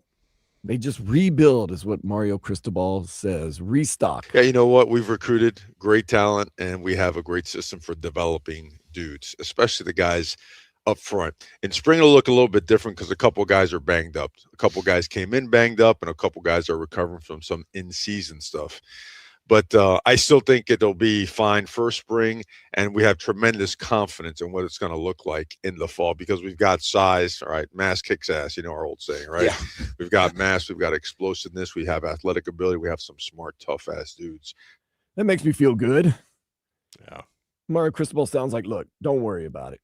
And one of the reasons why, when Jackson Cantwell and Mario Cristobal talked about how skilled this Super Frosh is, creature, 6'8" and then some, 332 pounds, but the right type of 330 pounds, athletic, tough, smart, a quick study. I mean, he's one of those autocorrect guys. If it doesn't go right on this particular rep, one simple whatever sound bite and bam, he's right back at it and he does it. Tons of power, tons of, I like to call it recoverability. Could be in a bad position, bad hand placement for a moment, and then be able to recover, put a foot in the ground, get his hips in front of a guy and run him by the quarterback. Love his ability to knock people off the ball and finish long. Just has all the makings of an absolute elite guy. I think you'll. Alex Dono, can we expect maybe kind of the same career arch in Jackson Cantwell as we got from Francis Mauigoa here in Miami? I think we could. I know I say that with caution because it can be unfair to compare one player to anybody else. But I think that's something that Cantwell possesses both the physical maturity and the football intelligence to be an immediate impact guy because the path is different for different players, right? I mean, Miami has now, you look at Samson Okunlola as an example who's about to be, I think, a full-time starter in his fourth year. It took him a little longer to mature and get there, but he's getting there now, whereas CC and I think Cantwell as well are just the types that are ready to go immediately. And I'm happy to see, and again, there's a long way to go still, but I'm happy to see the way Cantwell's progressing, and I think for him it was so important that he got in, like he was enrolled in Miami in December, and he was able to go through a bunch of college football playoff practices to give him the head start, because one of the concerns people had about Cantwell was, he played his high school ball in Nixa, Missouri. So, he wasn't going up against, the sort of talent you go up against when you play in Florida or in Texas or California. He's basically pushing dudes around in Missouri, right? So, is there an immediate translation to college? It looks like there is. And I think it also helps Cantwell, Dan, that the type of pure strength that you develop when you are a state champion shot putter and discus thrower, and both of his parents were Olympians in track and field, in shot put and in discus. So he's also got that. And I think there is a cross-training aspect to that where it really helps your strength and your explosion, which is, I think, another thing that works for him. Two things I really like about what Mario Cristobal said about Jackson Cantwell. Number one, his size, 6'8", 320 of the right pounds. Yeah. Number one, you can't teach size. Number two, his recoverability, because that is something I think we get lost in sometimes with offensive linemen, is that they are every once in a while going to get put in a bad position. How quickly do they recover and get back into good position? And if that's something, you have the size and that recoverability, which I haven't seen yet, and you've probably seen it more. If that is true, I believe Jackson Cantwell will be as good as advertised here at Miami. Yeah, and I'll say what I said in the first hour. The way it's trending at this moment, Cantwell could get his opportunity not only to be a first-year starter, but a first-year left tackle starter, and that would be an accomplishment on a Mario Cristobal offensive line because CC did it on the right side, right? He wasn't protecting the blind side the first year. Cantwell might be. And he might be protecting Darian Mensah, who Mario Cristobal also sang the praises of. Yeah, he's special talent and a special human being, too. A guy that can connect all the pieces, a guy that's very outgoing and engaging, and a really good leader. I mean, natural leadership skills, but he certainly is endless talent. Sky's the limit for him. And Darius Mensah, one of those guys, though, I didn't watch a lot of him at Duke. I know every quarterback is different. Is he going to give us more like escapability and maybe when I say more athleticism, more visible athleticism than a Carson Beck possibly? Yeah, that's one of his strengths is his ability to extend plays, which is obviously it's more like Cam Ward and less like Carson Beck. Carson Beck is an elite on schedule guy, and I think if there's anything that could transfer pretty well to the NFL, but he's got to have protection, right? Where Darian Mensah is going to be a little bit more effective, even if the protection isn't perfect, and he's going to be able to give you more options in running for first downs and for touchdowns. But kind of like Cam Ward, Mensah's not a run-first guy. He's a pass-first guy, but he gives you the ability to improvise when need be. That's something he's really good with. And the other thing about Mensah is, Dan, he loves to attack down the field. Nobody in college football attempted more deep throws, 20 or more yards, than Mensah did. 86 attempts of more than 20 yards down the field. That led the entire country last year. So, not that you want to be going for the jugular on every single play, but he's going to give you, I think, more of that than Beck did last year. And that is going to be some excitement. And one of the guys he's definitely going to be targeting is one Malachi Toney. And Malachi Toney, kind of an embodiment of this team. Mario Cristobal talked about just his work ethic and why he had so much success in that freshman season. His processes were that of a mature player, that's what separated him from the rest. Like he was in here at 5 a.m. catching on the jugs machine, getting in there, watching extra film.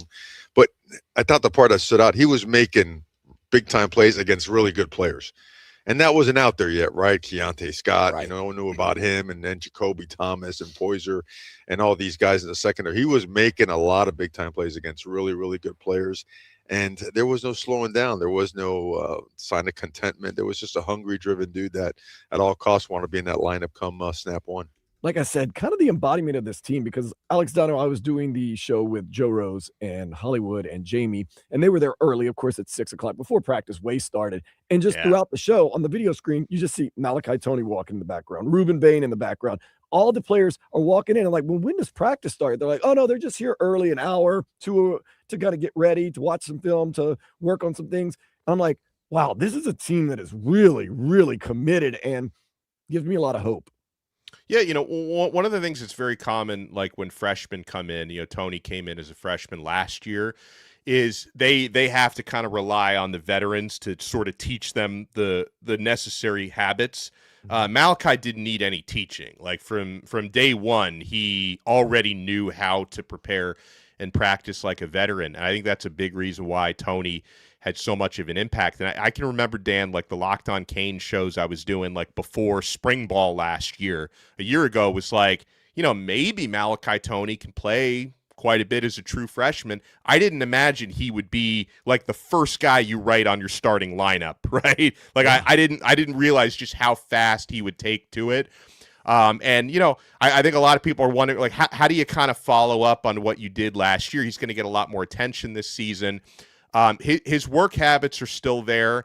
The practices that were open to the media this past week, Malachi was always making plays in practice. You've come to expect that from him.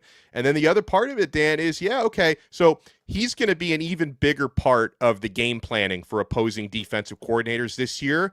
But Miami has something that a lot of other programs don't have, and it's so many other guys you have to scheme for. So it's like, you can't put so much extra attention on Malachi Toney, because if you do that, Cooper Barkate can eat you up. Josh Moore, Dre Jacobs, like you got a bunch of guys, Cam Vaughn, who can eat you up in that receiving core. So you can only do so much on Toney because he's not the only guy who can hurt you. This is not a one-man receiver core the way some other schools have had it. Right. That's one of those things that I'm getting from you and a lot of other people. This is not a house with paper walls. This is a well-built, deep, strong team that will come at you from a bunch of different ways. And it's not a smoke and mirrors type of team, which makes you feel good if you're a Miami Hurricanes fan. So, yeah, I mean, really, to me, a big question, it comes back to the offensive line, which I think they have the talent and they have the coaching. It's just you have the fair question mark to wonder, you lost 4 starters from last year's offensive line. Is it going to be as cohesive as it's going to be the last couple of years? And I feel pretty confident in saying the answer could be yes, but we're not going to know until we know, Dan. I think they've got certainly the right head coach when it comes to offensive line, the right offensive line coach in Alex Mirabal. Alex Mirabal has this slogan, 5 men, 1 mind, because that's how an O-line has to play. But it's a question mark until they answer it, okay? That's the way I look at it. The offensive line has to hold up at a high level. Well, the pieces are in place, so hopefully they will hold up to that high level, and we get the season kicked off in just a few short months. This spring practice has got me excited. Up next, though, we're going to do some Nay or Day, a little thumbs up, thumbs down. With Alex Dono, I am Dan Day. This is Sports Day on 104.3 FM, WQAM. I'm Khalil Ware of the Miami Heat. Listen to our games here. The Heat road trip.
All right, let's do some Nay or Day on this Sunday fun day here in South Florida. Alex Dono along with Dan Day. Here's how it works. Nay, that's a thumbs down. You don't like it. Day, that's a thumbs up. You do like it. We'll run through a couple of quick things. Hopefully we're feeling happy, but can't make any promises. That's why we've got Alex Dono here to make sure that it's a nay or a day. Of course, always a day on some DJ Laz playing right there. That's my dude right there. Still hits to this day. Told him to his face. Slaps. Shook his hand. Shook his hand and said, your music still hits to this day. Legendary. Timeless. He said, thank you, man. There's a difference between making hits and making, what did he say? There's a difference between making hits and making classics. I said, man, you made some classics. You sure did. Classic yesterday. Not really classic, but hey, it's always good to get off to a 2-0 start in your season. That's exactly what the Miami Marlins did against the Colorado Rockies. And Fairbanks set at the belt. Fires the 1-0 to Doyle. And he popped it up high in the sky, left center field. Marcy drifting over. He's underneath. Sets up shop and makes the catch to end the ball game. 2 days, 2 saves for Pete Fairbanks. And the Marlins start 2026 2-0. Late heroics from Owen Casey, a 3-hit day and an 8th-inning RBI single closed the book, and the Fish get a win over the Rockies 4-3. They win the series, and they go for the sweep tomorrow. Okay, Alex Dono, first of all, I'll say day on that with the win. Pete Fairbanks is lights out 2 days in a row. Starting pitching has been great. I have to say a little nay real quick because middle of the first right now over there at Lone Depot Park, the Rockies are up 3-0. Oh, it's too bad. Still, no matter what happens today, it's a series 1 for the Marlins to open up the season. I'm gonna go day for last night, and then hopefully 3-0. That's not insurmountable. What inning are they in right now? Middle of the first. Oh man, they can still get it. Could be 7-0 by the time the first is over, by the time the second inning is over. But I'm going to say obviously day for last night. I'm excited to see the Marlins start out with a couple of dubs. Let's get another one today. Staying optimistic. Yeah, of course, we were optimistic last night. The Panthers, they got up 2-0, and then all of a sudden, the second period hit. Here's a shot from Soucy, fought off by Tarasov. Rebound, they score. And it looks like it was Casey Cizikas getting to that one with 2:03 to go in the second. 5-2. The Islanders now stretch their lead.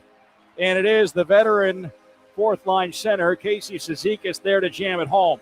Now, of course, that's a nay. We don't like when the Panthers lose, much less when they give up 5 goals in one period, much less when they're out of the playoffs after going to the Stanley Cup Finals 3 years in a row and winning 2 of them. But is there some way you can kind of glean some optimism, some day from this season by saying maybe this is the year that everything just caught up with them, Dono, and next year, after rested mentally, physically, emotionally, spiritually, they'll be right back where they want to be? Yeah, because I think they have the right leadership in the dressing room. And it's been an absolute horror show of injuries this year, which maybe that is the price you pay for 3 straight years in the Stanley Cup Finals, that when you play that much hockey, it's going to catch up with your most important players. But I mean, I know that they have the right attitude. Matthew Tkachuk, who scored 2 goals yesterday, by the way, so he individually had a good performance despite, the team not playing so well, of course. But then it's like every night, it's like who's a scratch tonight, who's unavailable. It's really just been nothing like I've ever seen. And so I know that they have the right leadership, guys who have won multiple Stanley Cups, where I think that come next season, hopefully they have better luck with injuries. They're going to be more rested, and they're going to understand the intensity it takes to get back to the top of the NHL. So I think long-term, we could have a day. But yesterday, that was a big day. I was working that broadcast on this station yesterday, Dan, and that second period was just pure pain. Yeah, and that's the thing, and I hate to say it, and we don't have a lot of patience in this world, especially nowadays, but maybe this year was just what the doctor ordered. We needed a year to just kind of recover, in the season early. They played more NHL games and really just more hockey than anybody and any team's played in a 3-year span ever. So you just, long-term, this might be, you hate to say it, might be one of the better things that happens to this team, because they could possibly come out next year and maybe even a little bit more motivated than you might normally see. So although it's a May of a season, it could eventually be a day of a season when we look back and say, well, it was necessary. Yeah, I think we could definitely be there. It's going to help them kind of reset and be fresher for next year. And one more thing in our day, we have not touched on this yet, and, everyone's talking about it, so we're going to have to talk about it. Michael Wilbon was on ESPN talking about the Tiger Woods incident. My first thought was, again? I mean, Tiger Woods, clearly a bright man, a talented man, one of the most important sports figures in the history of the world. He just has these lapses. These aren't mishaps. These are huge either lapses of judgment or capability, because this isn't the first, or as you mentioned, the second incident with a vehicle. He was cited for driving under the influence in 2017 and admitted essentially to having an unexpected reaction to prescribed medication. Then in 2021, the very serious accident while falling asleep that threatened to take his right leg. Then you have this rollover. And so how flawed is this? Tiger Woods, who has to be worth north of $500 million. You can't find a driver. There's nobody in your life that will force you, that will intervene and say, dude, you're going to lose your life. How many chances do you want at this? Yeah. These are not mishaps, Tone. These are stunning developments. Of course, the whole situation is definitely a nay. But Alex Zano, in this whole situation, it sounds weird. I just feel so bad for Tiger Woods, and there's something wrong. I mean, Wilbon nailed it, by the way. Like, I couldn't have possibly said that any better myself. It's so alarming to see someone who, like, seems to have clearly not only a substance abuse problem, but just the judgment to repeatedly get behind the wheel. Like, if you, when you're worth that much money, like for a lot of the Jimmys and Joes out there, I mean, it's, you may be in a difficult spot where it's like, all right, well, you can't, like you can't afford to have somebody driving you around when you're partying, but Tiger Woods can. Like, that should not be an issue for him. This is the thing, Donald. First of all, if I ever became famous, or better yet, rich, first thing I would do. Yeah, I was about to say, because you're definitely famous. I can't speak for your finances, but you're famous. But if I ever became wealthy, the first thing I would do is hire a chauffeur. Everyone has that friend that kind of bums around. They live with their mom and dad. They kind of have jobs here and there, but they're your friend. You love them. You always wish you could help them out. I'd hire that guy and be like, you're my chauffeur. I hate driving, period. I do not get any enjoyment out of driving. So that'd be the first thing. Before I get a dietitian, before I get my teeth done, before I get anything else done, I get a driver. But the thing that alarms me about Tiger Woods is it's not like, oh God, he got trashed and got behind the wheel of a car. This seems like this is an everyday problem for him. That's what worries me, because it's not just him one-off driving under the influence. This means that I'm just assuming. Now, once again, but if it happens this repetitively, and then the ways it happens is that he is on an everyday problem. Like, this is an everyday problem. You're right, because I'm sure that the two times he's had these terrible crashes were not the only two times he has tempted, fate in these situations. I think just every day he's probably taken whatever medications for whatever problems he has, and it's just gotten to be a monster so much that his everyday life is held like that, and that's the weirdest thing. So when he got into another accident, which is he blew at 0.0, and I'm sure he was probably like, oh man, this car is going to cost me a ton. And they were like, oh, hold up, wait, come on back. And then, of course, now, once again, he refused to take the urinalysis. Although I thought in Florida they take your blood. I don't know. Nonetheless, so technically there is no hard evidence that he was under the influence. But come on, man. Oh, I really worry about him. And it sounds crazy that I'm a billionaire. I'm legitimately, when I saw the news, I felt bad and was worried about Tiger Woods. I mean, I guess my reaction, which was a lot of people's, was like, again, like here we go again with this guy. Like, and another thing, Donna, and this, once again, it's also terrible, is one of the most likable, lovable characters. Yeah. His legacy now is totally, to me, it's totally changed. Well, and that came after he already had to rehab his legacy once, because you remember like where his stock was after, the divorce, and then all the mistresses were coming forward. Like, he rehabbed his reputation once, and now he's got to do it again.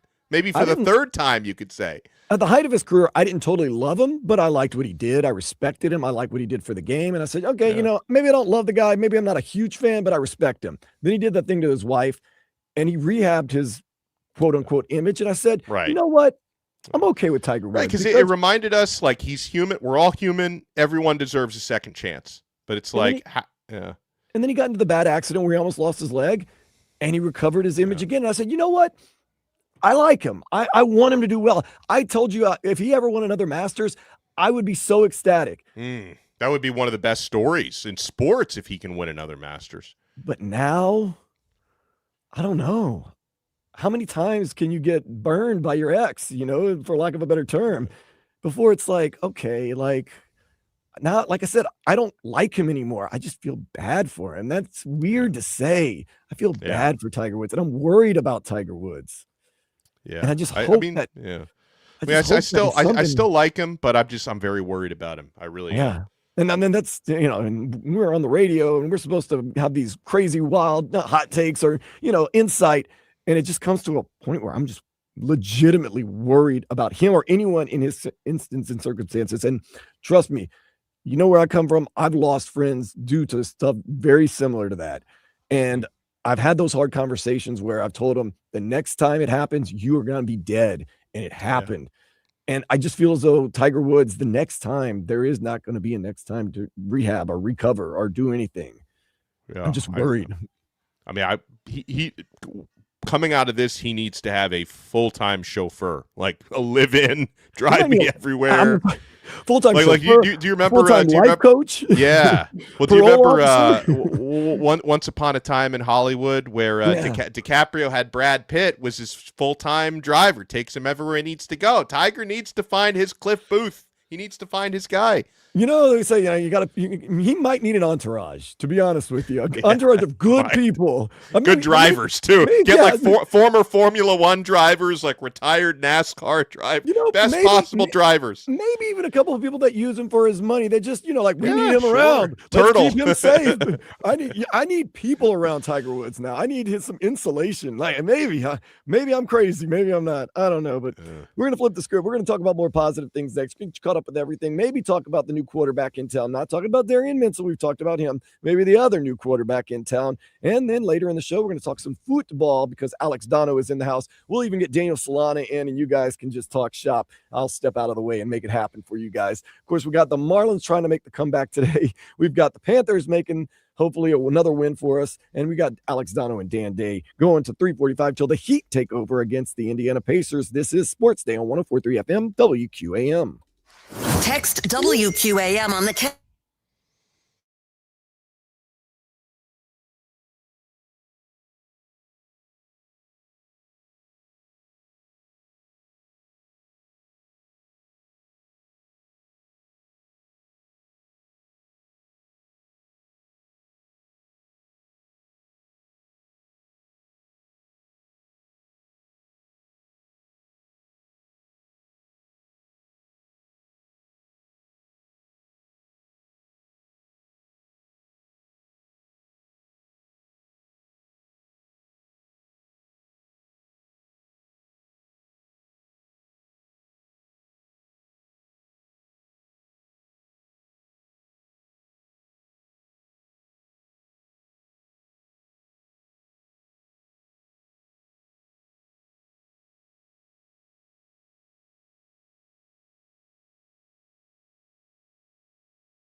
WQAM FM and HD1 Miramar, Miami, Fort Lauderdale. WQAM AM Miami, an Odyssey sports station. Home of the five-time national champion Miami Hurricanes, the back-to-back Stanley Cup champion Florida Panthers, the three-time NBA champion Miami Heat, Miami Hurricanes basketball, and now the new home of the two-time World Series winner Miami Marlins. Powered by Anajar and Levine Accident Attorneys. Call 1-800-747-FREE. That's 1-800-747-3733.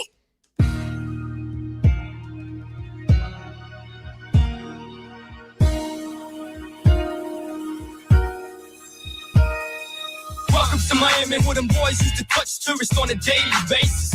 Duck charges, therefore. Alex Dono and Dan Day with you on a Sunday fun day right here in South Florida. Thank you if you're listening on 104.3 FM WQAM. You can also listen around the world on the Odyssey app, and you can watch us on YouTube and Twitch. Just type in 104.3 FM WQAM, and if that's too much to handle, go to our social media handles, at Alex Dono, at Dan Day Radio. We'll point you in the right direction. I'm not going to lie to you, Alex Dono.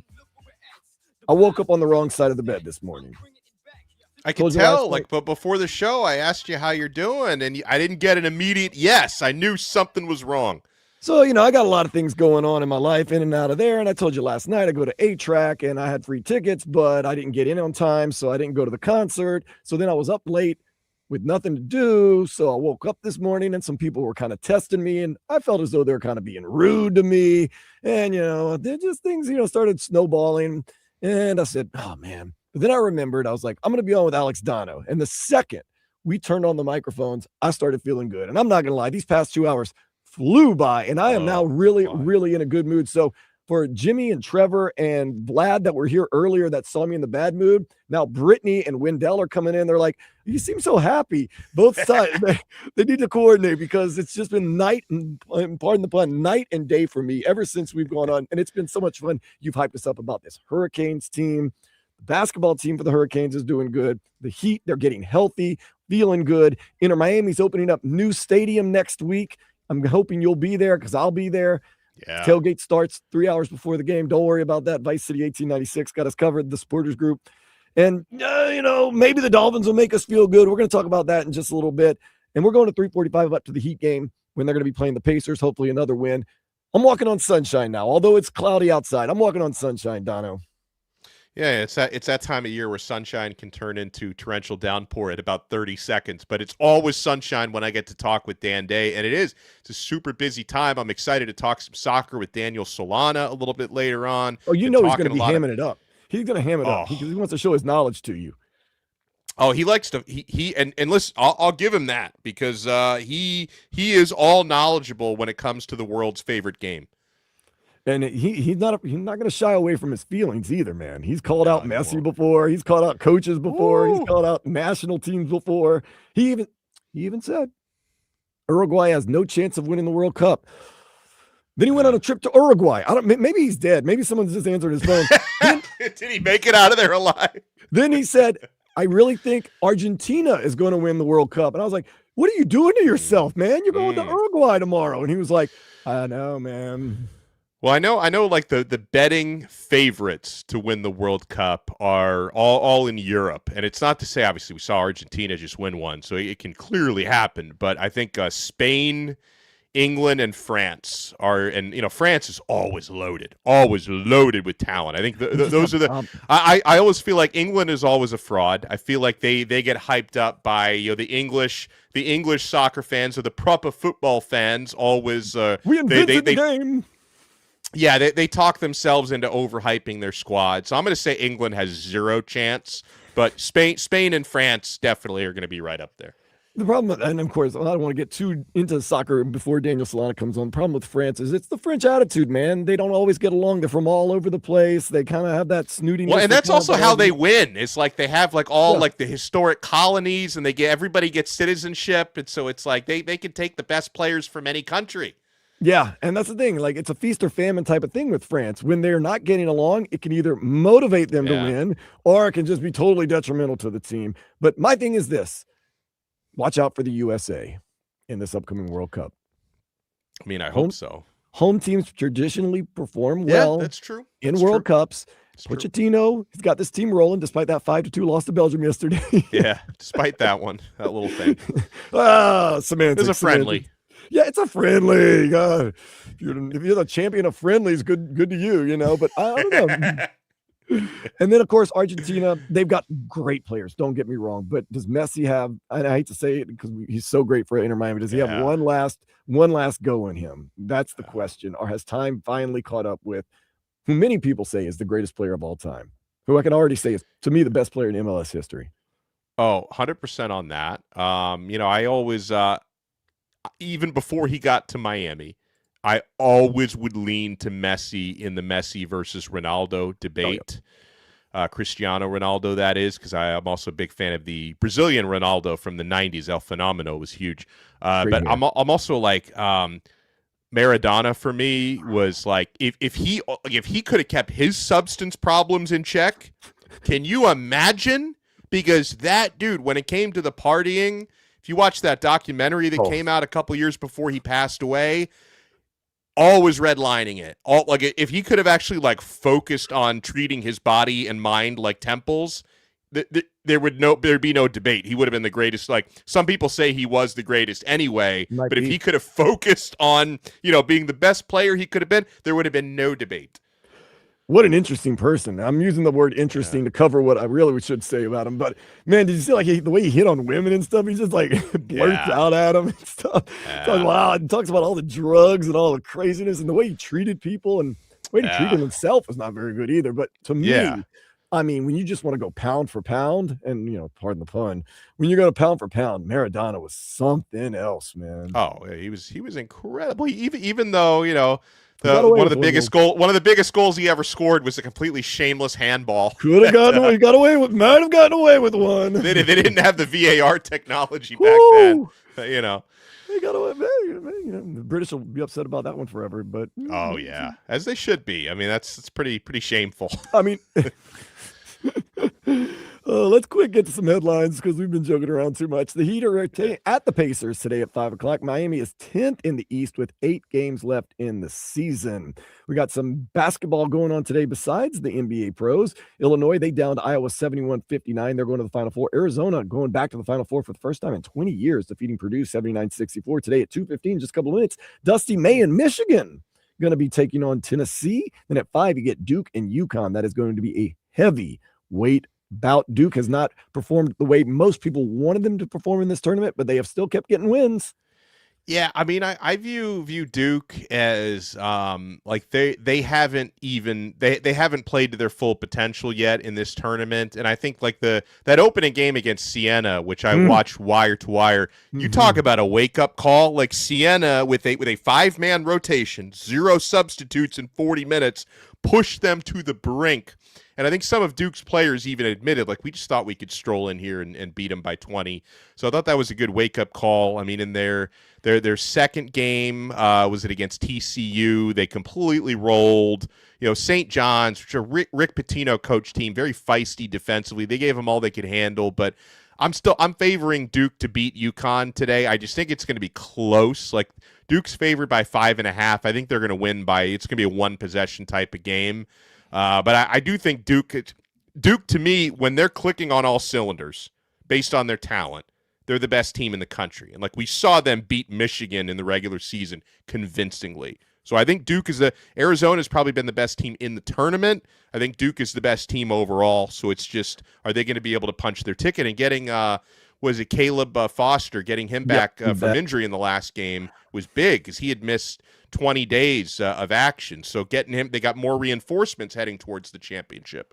It's another one of those cases of our expectations sometimes outweigh how good a team really is. We want the number 1 team in the nation and the number 1 overall seed to score 60 points in the first quarter and walk away with, another 50 points in the second quarter and to totally dominate. When the fact of the matter is this Duke team kind of has done that all year. They're just marathon runners. They're slow and steady. They're not going to motorboat you out of the arena. They're just going to steadily keep doing what they're doing. You're going to have your points in the game. They're going to take their punches. They're going to throw their punches and methodically end up walking away from you, which is what they've done in this tournament. Although Siena, that was scary if you're a Duke fan.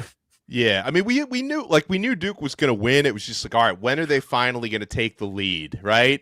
But I guess with all that said, we're all UConn fans today, right? It's yeah, I'm cheering for UConn. Dan Hurley. You see UConn men's and women's. In men's, they go up against the Duke Blue Devils. In women's, they go up against Notre Dame. So it's like I saw somebody tweet out like UConn has the rare position of having to beat God and the devil in the same day. I just worry. I worry about UConn head coach Dan Hurley having an embolism on the court one day. I'm just so worried about him. He gets animated. He looks like he's about to explode. That's like me when I'm on the sideline at my son's soccer games. I get very into it, and they have this like. There's this policy, and I think it's an official policy, but nobody actually enforces it, where like the parents are not supposed to like yell or anything. And so like I see all the other parents are just kind of sitting down, not paying attention to the game. They're talking to each other. And I'm on the sidelines like I'm the assistant coach. And like, yeah, I don't know. It's just I do it differently. It's funny. I live up here in North Beach, and I'll walk by one of the Little League parks, and there's a huge sign that says, "We are not professional coaches. We are volunteers. Do not yell at us." Yeah, and to be fair, like I don't yell at the coaches, but I do yell at the players. Which some of the other parents may, and I don't know any of their names, so I'll like I'll call them by like there's this redheaded kid. I'll call him Red. I don't know what his name is. So yeah. I don't know if that's better or worse, Dono, to be honest. I don't know.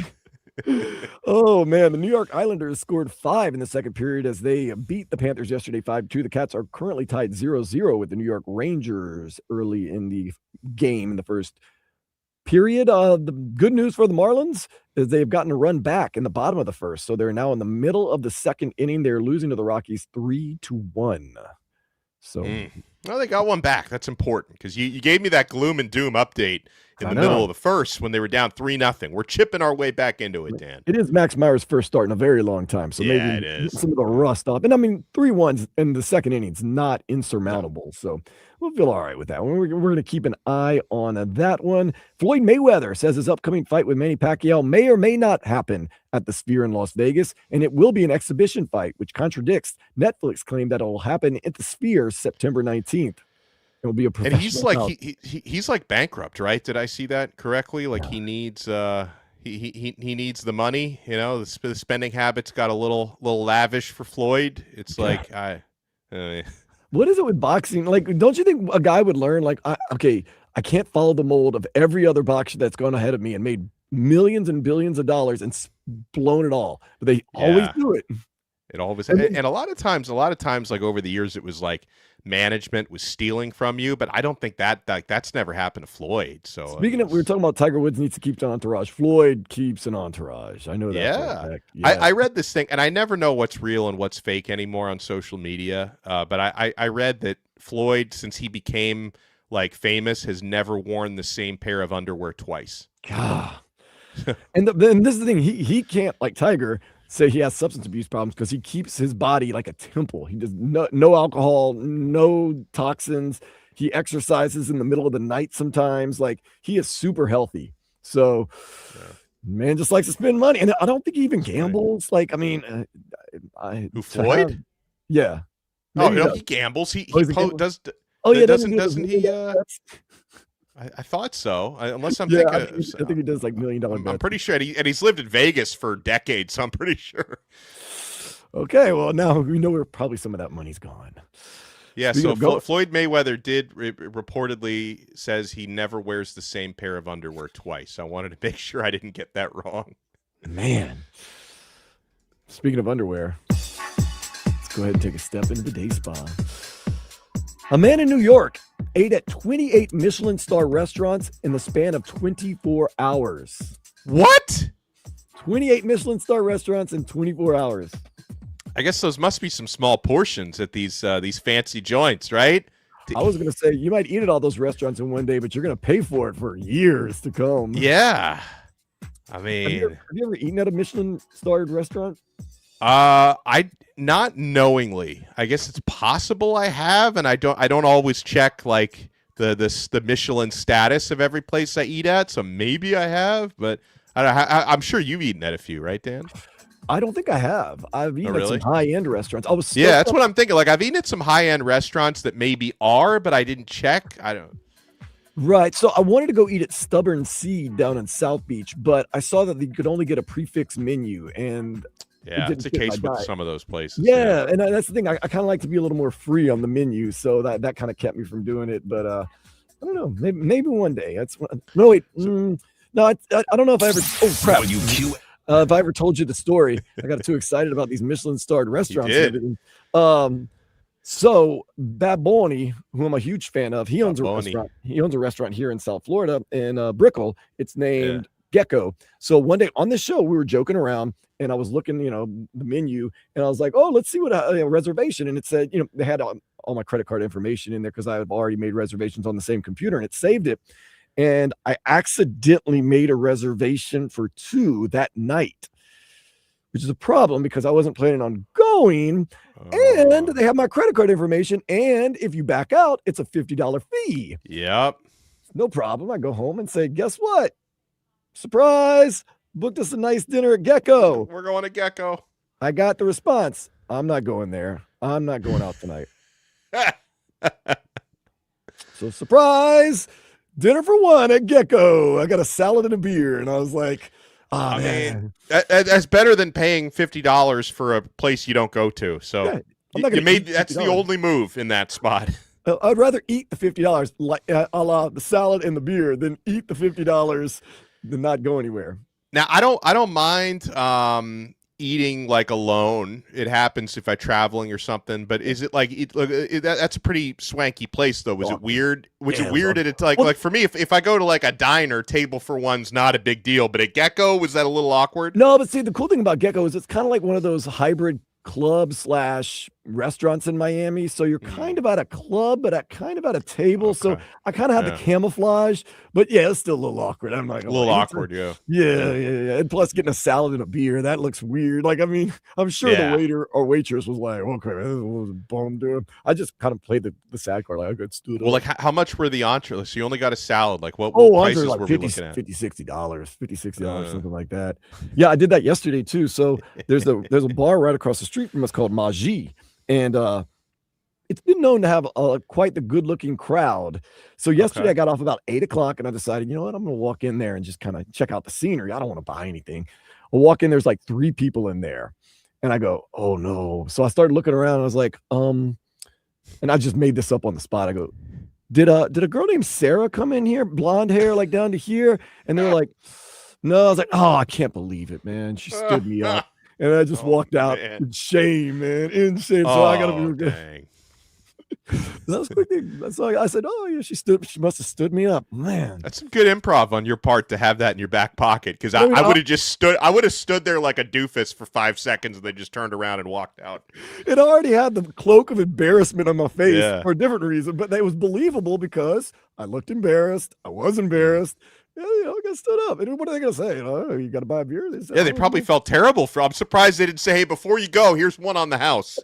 Oh, in that case, I mean, best thing I ever did. Yeah. Okay, well, let's get back to some sports. We got to talk about Malik Willis. He has come to town. Apparently, they told him that most likely they were going to trade Jalen Waddle, maybe trade someone else. There's been talks of that also. We will talk about all that next here on Sports Day 104.3 FM WQAM. Let's go! Turn me up. We can now prove that most of us have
to hear them then. On FM 104.3 or on the Odyssey, iHeartRadio, or TuneIn apps. Same great shows, same great games. Plus, you can use the rewind feature and listen to anything you missed. Go for it. Yeah. Let's go. Right about now. Jalen Waddle is no longer WR1 for the Miami Dolphins. He takes his talents to the Mile High City with the Denver Broncos. We have a new QB1 here in South Florida, though, Malik Willis. And we got him a little bit of help when it comes to receivers since he will not have Jalen Waddle. He got some help in the forms of Jalen Tolbert and Tutu Atwell. And Tutu Atwell, no stranger to South Florida, as he played up in Liberty City for Miami Northwestern High. And both those guys singing the praises of Malik Willis. Tutu Atwell says, we got a great quarterback that can run and throw it, so I'm excited to be here. Tolbert, who goes in a little deeper on Malik Willis, says, I see a guy who has crazy arm strength. He loves to improvise. He's going to run with his legs, try to look for a play, extend the play. He might have to.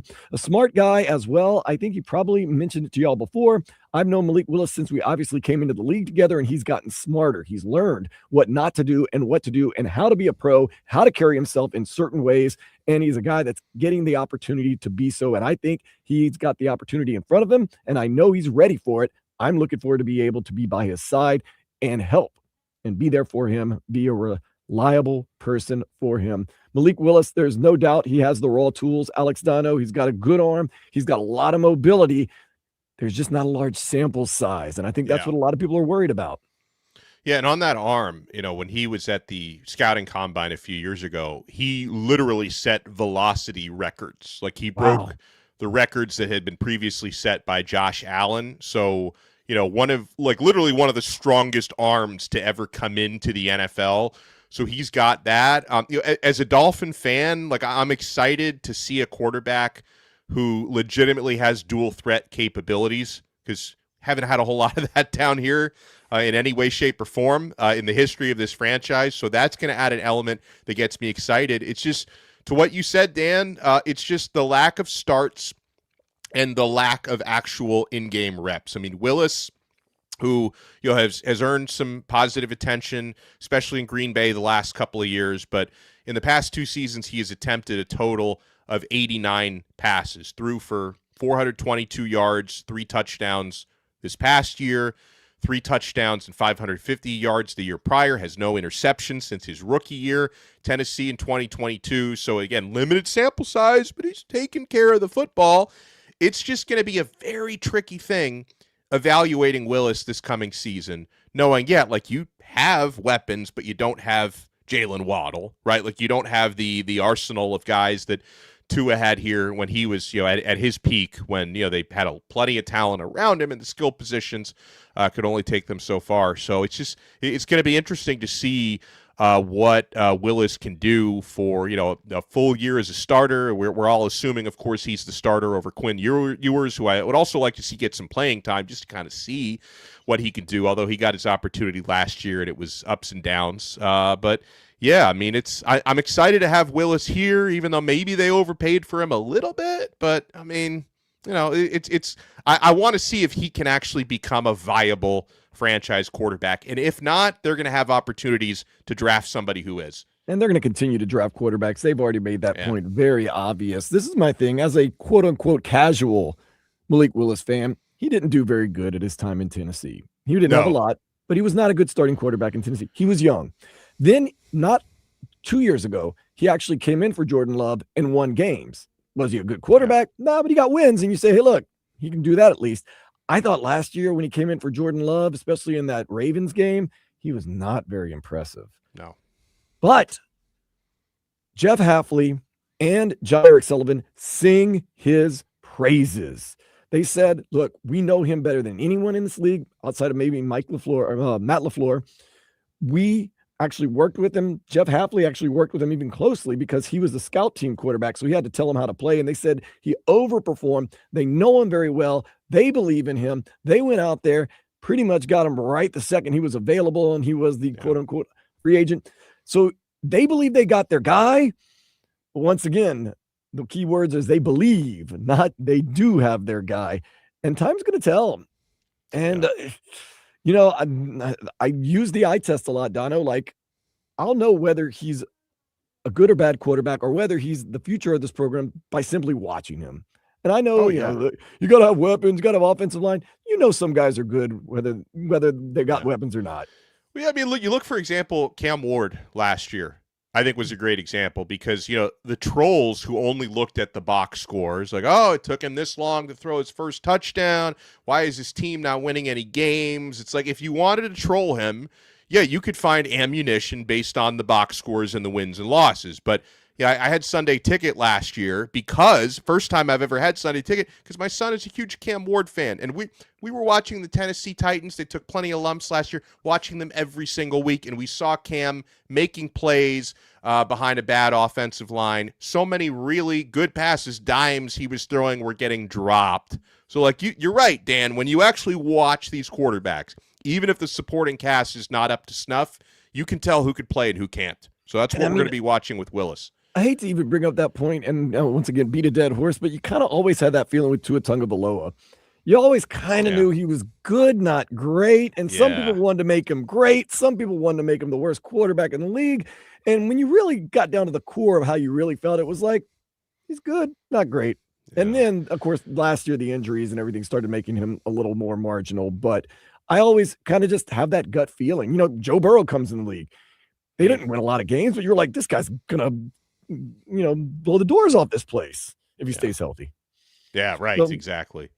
So and keeping in mind the situation Malik Willis is in this year, 60% of the Dolphins' salary cap is being paid to guys who are no longer on the football team. So it's and also unless Malik Willis really overperforms this year, there's a good chance the Dolphins are looking at a top 5 draft pick a year from now, just based on how we handicap the team.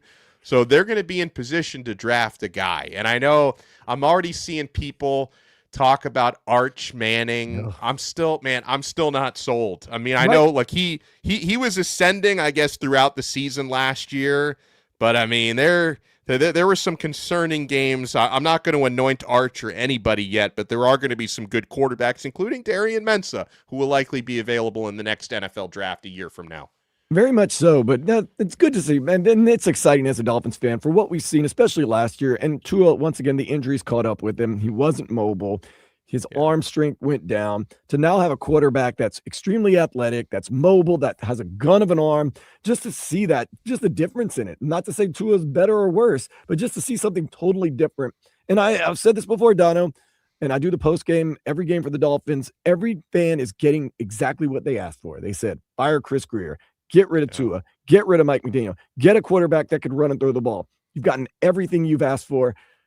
Now we got to see where it takes us, though. Yeah, and like I'm pretty bullish on John Eric Sullivan. Jeff Hafley has to make a believer out of me because like old biases die hard. And I remember a few years ago, he was the head coach of Boston College. Now, to be fair, nobody can really win at Boston College. And he actually did a lot better there than Bill O'Brien has done the last couple of years. So it's like, I might have judged him too harshly, but it's like, it's hard for me to get the image out of my mind of the guy who was the head coach of Boston College 3 years ago is now the head coach of the Miami Dolphins. But I will give Hafley every opportunity to win me over. Right. That's my thing. I'm giving him the benefit of the doubt because it just, for my mental health, it's a better thing. But a lot of people also point to this. Jeff Hafley, he was a big-time defensive coordinator coach. He lost obviously one of the best defensive players in the whole Micah Parsons, and they said the defense went down. Well, I don't know. I can't judge him on that. I know they blew a big lead to the Bears twice in the end of the season, but you have your days. But for your mental health, Dono, just give them the benefit of the doubt right now, and that they're literally throwing $182,000 out the window.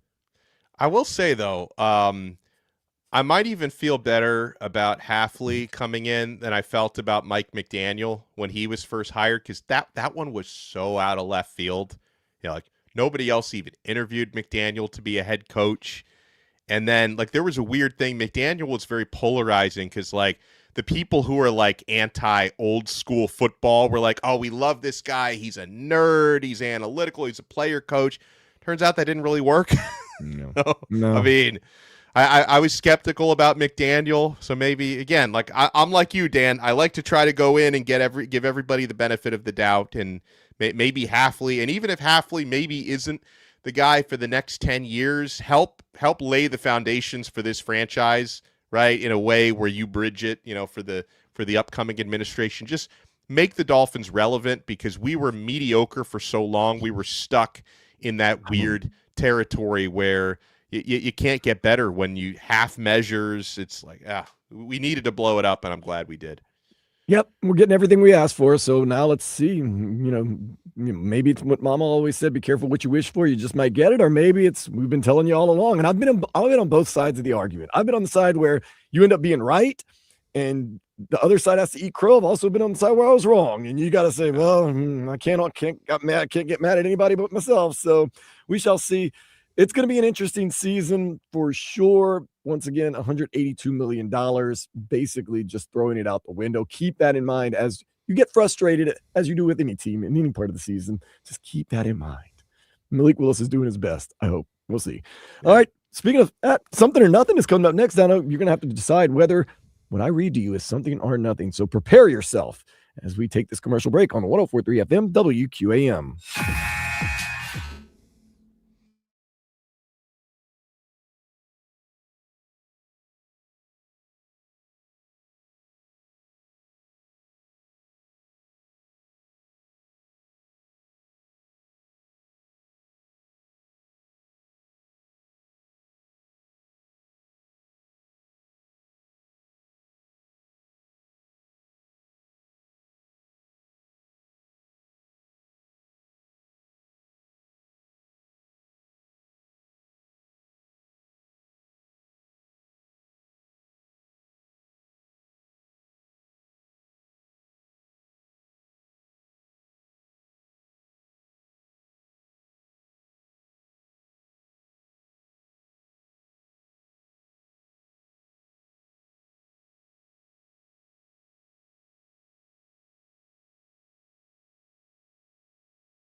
All right, this is part of the show. I'm ready to party because I got my dude Alex Dono in the house, and no one can give you more definitive answers to pressing matters in this world than you, Alex Dono, a man that has traveled all over the world and has seen it all and is based right here in South Florida. I'm very excited. Me too. Who knows what we're going to cover next, except for me, because I actually wrote these headlines. Let's get it started. Max Verstappen, he is considering quitting F1 at the end of this 2026 season, citing he's not enjoying it anymore, especially with all the new restrictions they have to the cars. Something or nothing.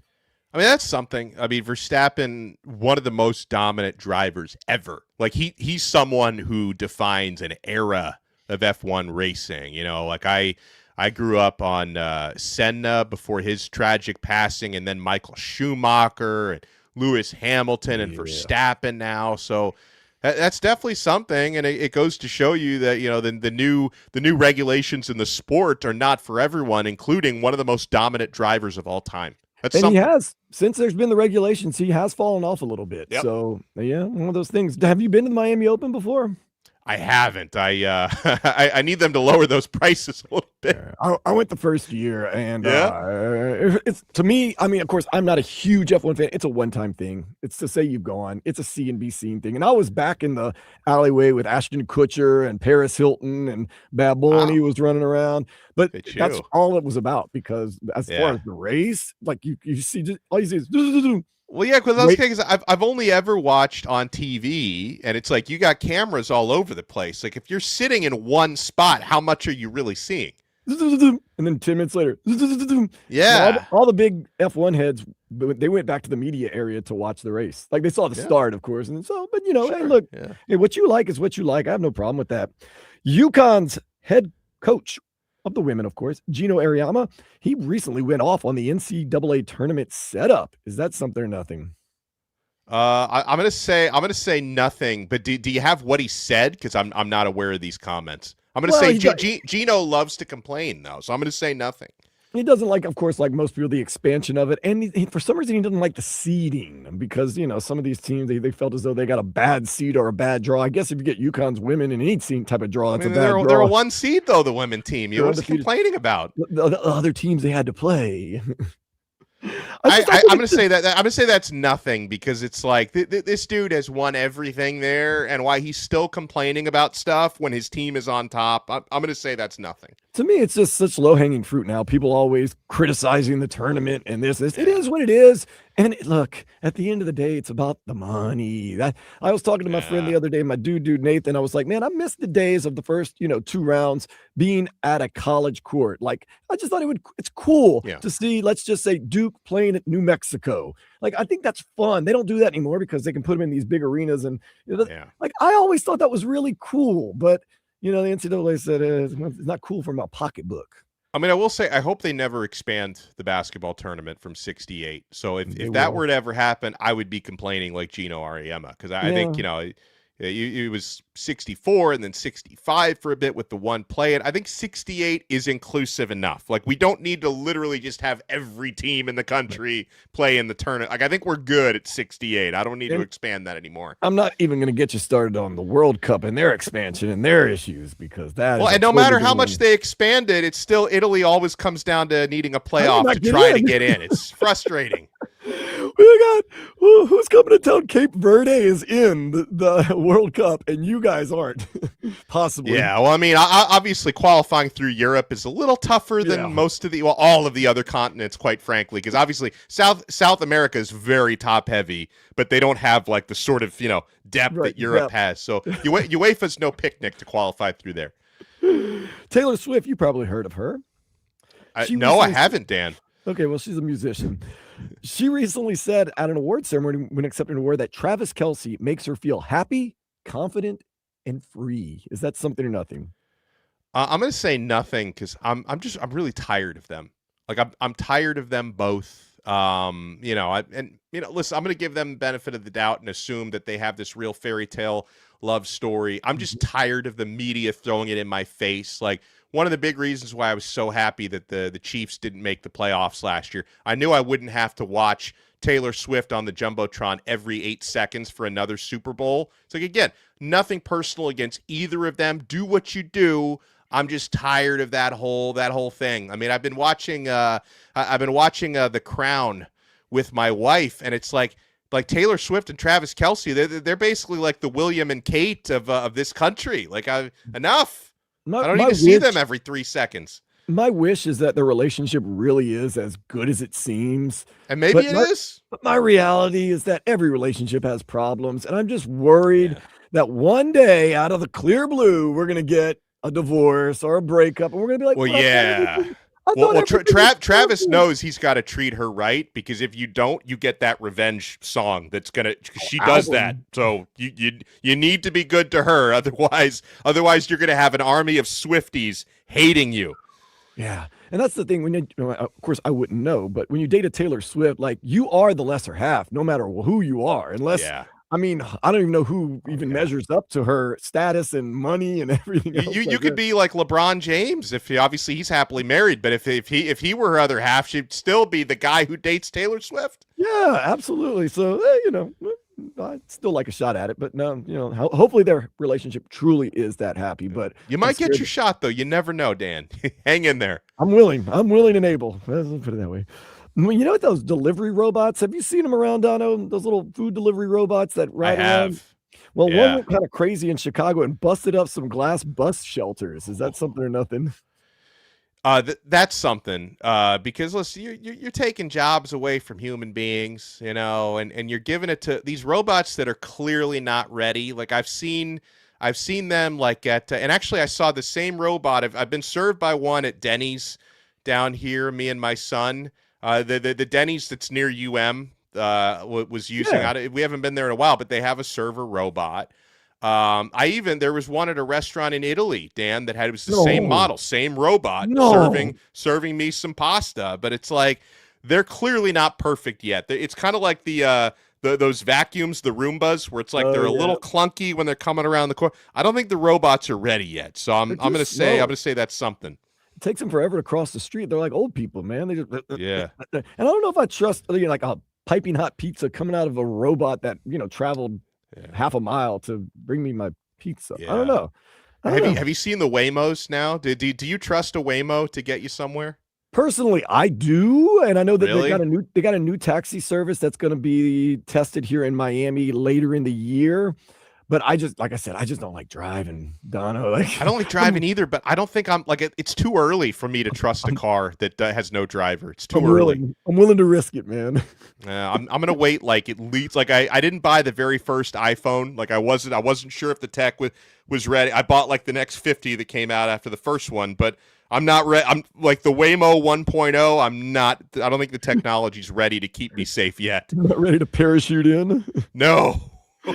Oh, man, get a hold of this. Belarus's president recently gifted North Korea's Kim Jong-un an automatic rifle. Is that something or nothing? I'm gonna say it's nothing. I don't like what, like, it's not like he's gonna be in combat. Like, he might say he is. Didn't he once shot an 18 in golf, Kim Jong-un? Yeah. It's true. True story. So he might say, "Oh, I went to war and my kill count was like 80,000 people." But I'm not going to believe it. Was it like Hot Shots or Hot Shots Part 2? Where they you remember that, where they had the running bloodiest movie ever? Oh, this one's got me excited. New study shows my beloved Minez can be used and can be classified as a musical instrument. Something or nothing. I mean, that's something, and please tell me how. How does Minez, how does that get played? I did a lot of reading. So apparently Mayo can produce a sound and some type of sound that will, on a particular scale, be considered music. Okay.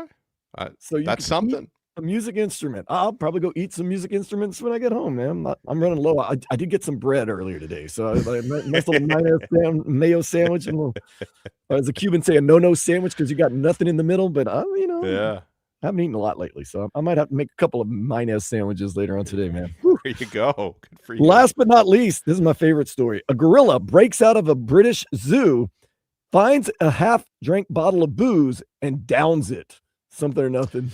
That's something. Can you imagine what a drunk gorilla could do?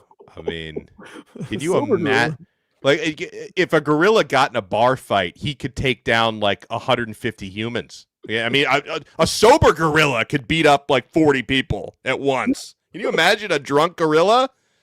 Dude, if I saw a drunk gorilla, no shame in my game, I might run the other direction. Straight up, just start running. It reminds me of, I never saw it, but do you remember the movie Cocaine Bear? Yeah. A few years ago? Mm-hmm. Like cocaine. I think Drunk Gorilla should be the sequel to Cocaine Bear. Ooh, a spinoff. That would be exciting right there. Speaking of exciting, we got one more kind of hour with you, 45 more minutes.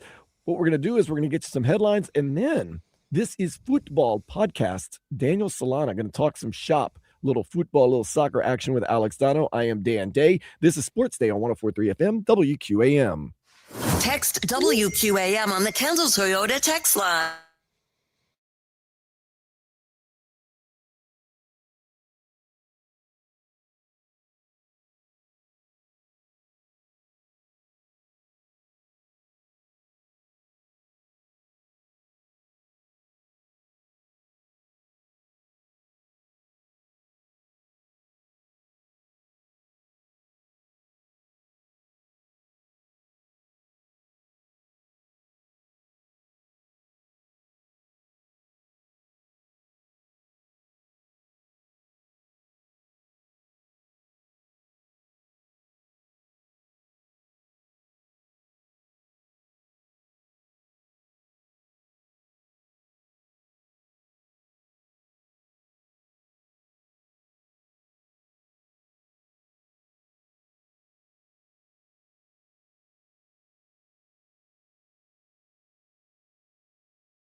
Home of the 5-time national champion Miami Hurricanes, the back-to-back Stanley Cup champion Florida Panthers, the 3-time NBA champion Miami Heat, Miami Hurricanes basketball, and now the new home of the 2-time World Series winner Miami Marlins. Powered by Anajar and Levine Accident Attorneys. Call 1-800-747-FREE. That's 1-800-747-3733.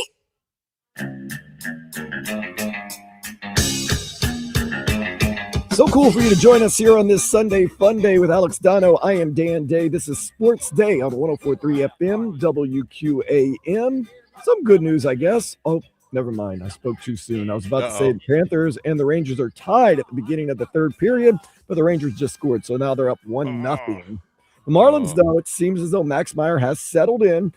He gave up 3 in the first, but has not given up a run since. They are now in the 5th inning. It is 3-2 for our Miami Marlins. And Division de los Santos got his first major league hit today. And Xavier Edwards also 1 for 1. So the Marlins are on the comeback right now against a Colorado Rockies team that it's too early in the season to tell what they're going to be like. But, you know, we'll just say better wins. Are the Rockies supposed to be any good this year? No, I just want to know. No. It's too bad. So It doesn't matter, man. You just not win. not the best measuring stick, maybe, but I do want the sweep. And of course, the Miami Heat with just 8 games left tonight, as healthy as they've been today at 5:00, they're going to be taking on the Indiana Pacers, defending Eastern Conference champion Indiana Pacers. Yeah. And you know, what's so interesting is you're either in the play-in, in the playoffs, or you're just in the basement in the NBA, with the exception of my New Orleans Pelicans, the only team you can guarantee is not tanking at this point of the season because they gave up their first-round pick this year to the Atlanta Hawks, unprotected, by the way. Yep. So can't accuse that one team.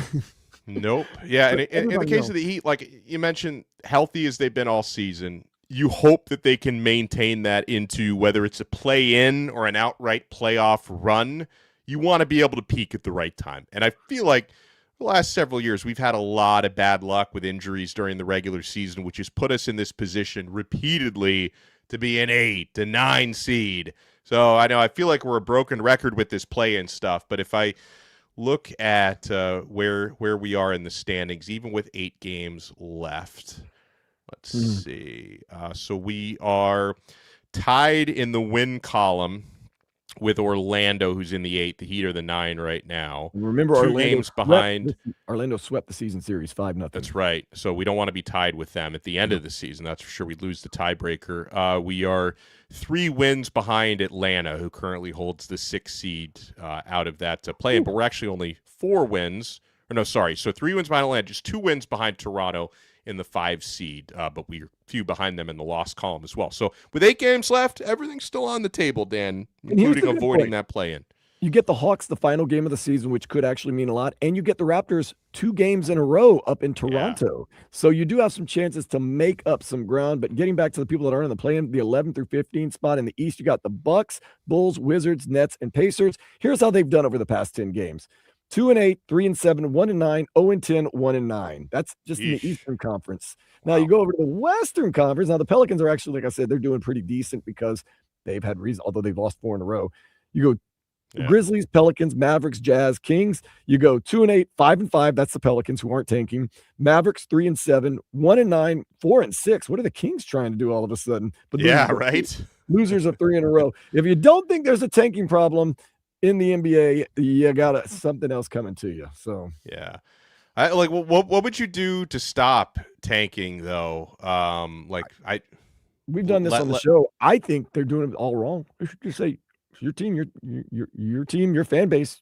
Go ahead, don't embrace it, but say, look, you're going to do it anyway.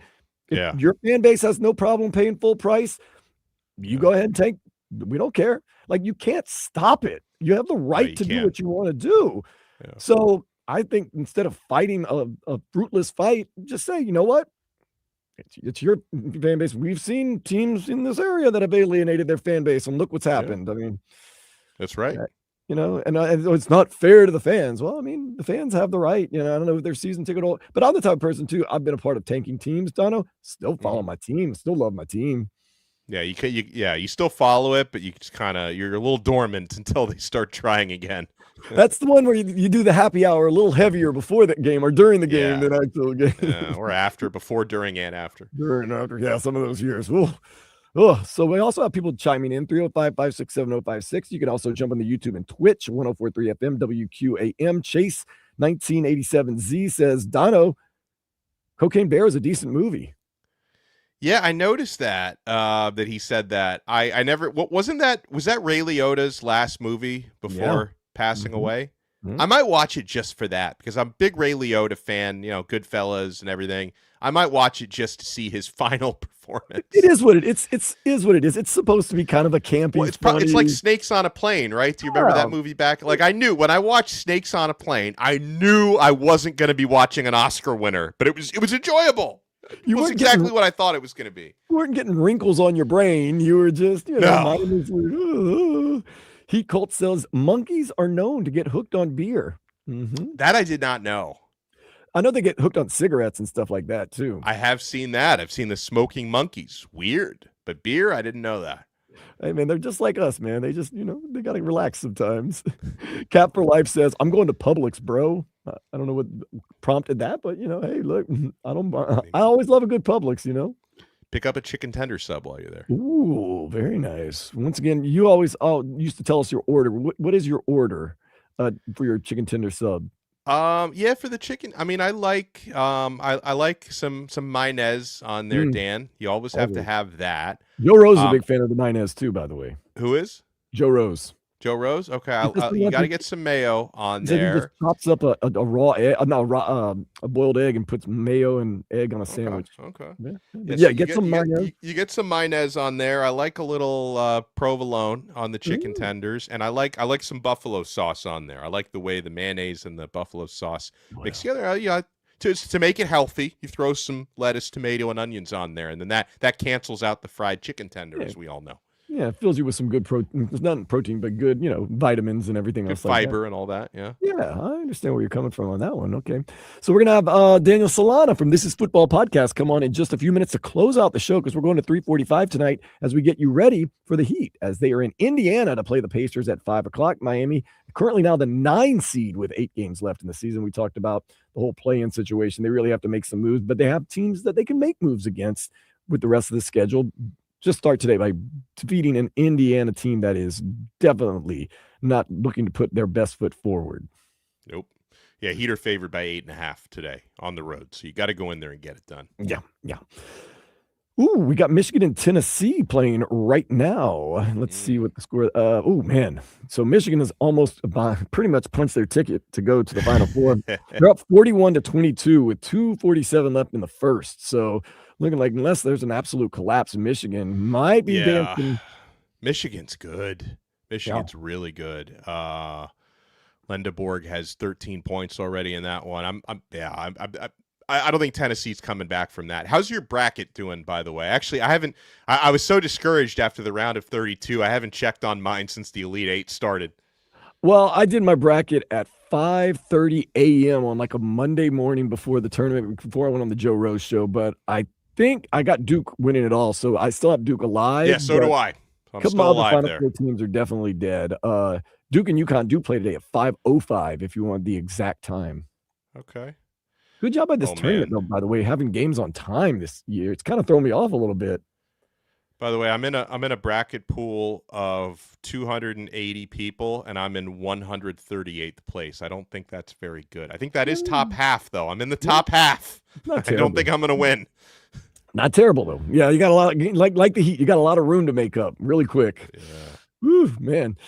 So you do have Illinois in the Final Four, and you got Arizona in the Final Four. So there's a chance that all 3 of the 4 number 1 seeds could advance, as Illinois was a number 3 seed.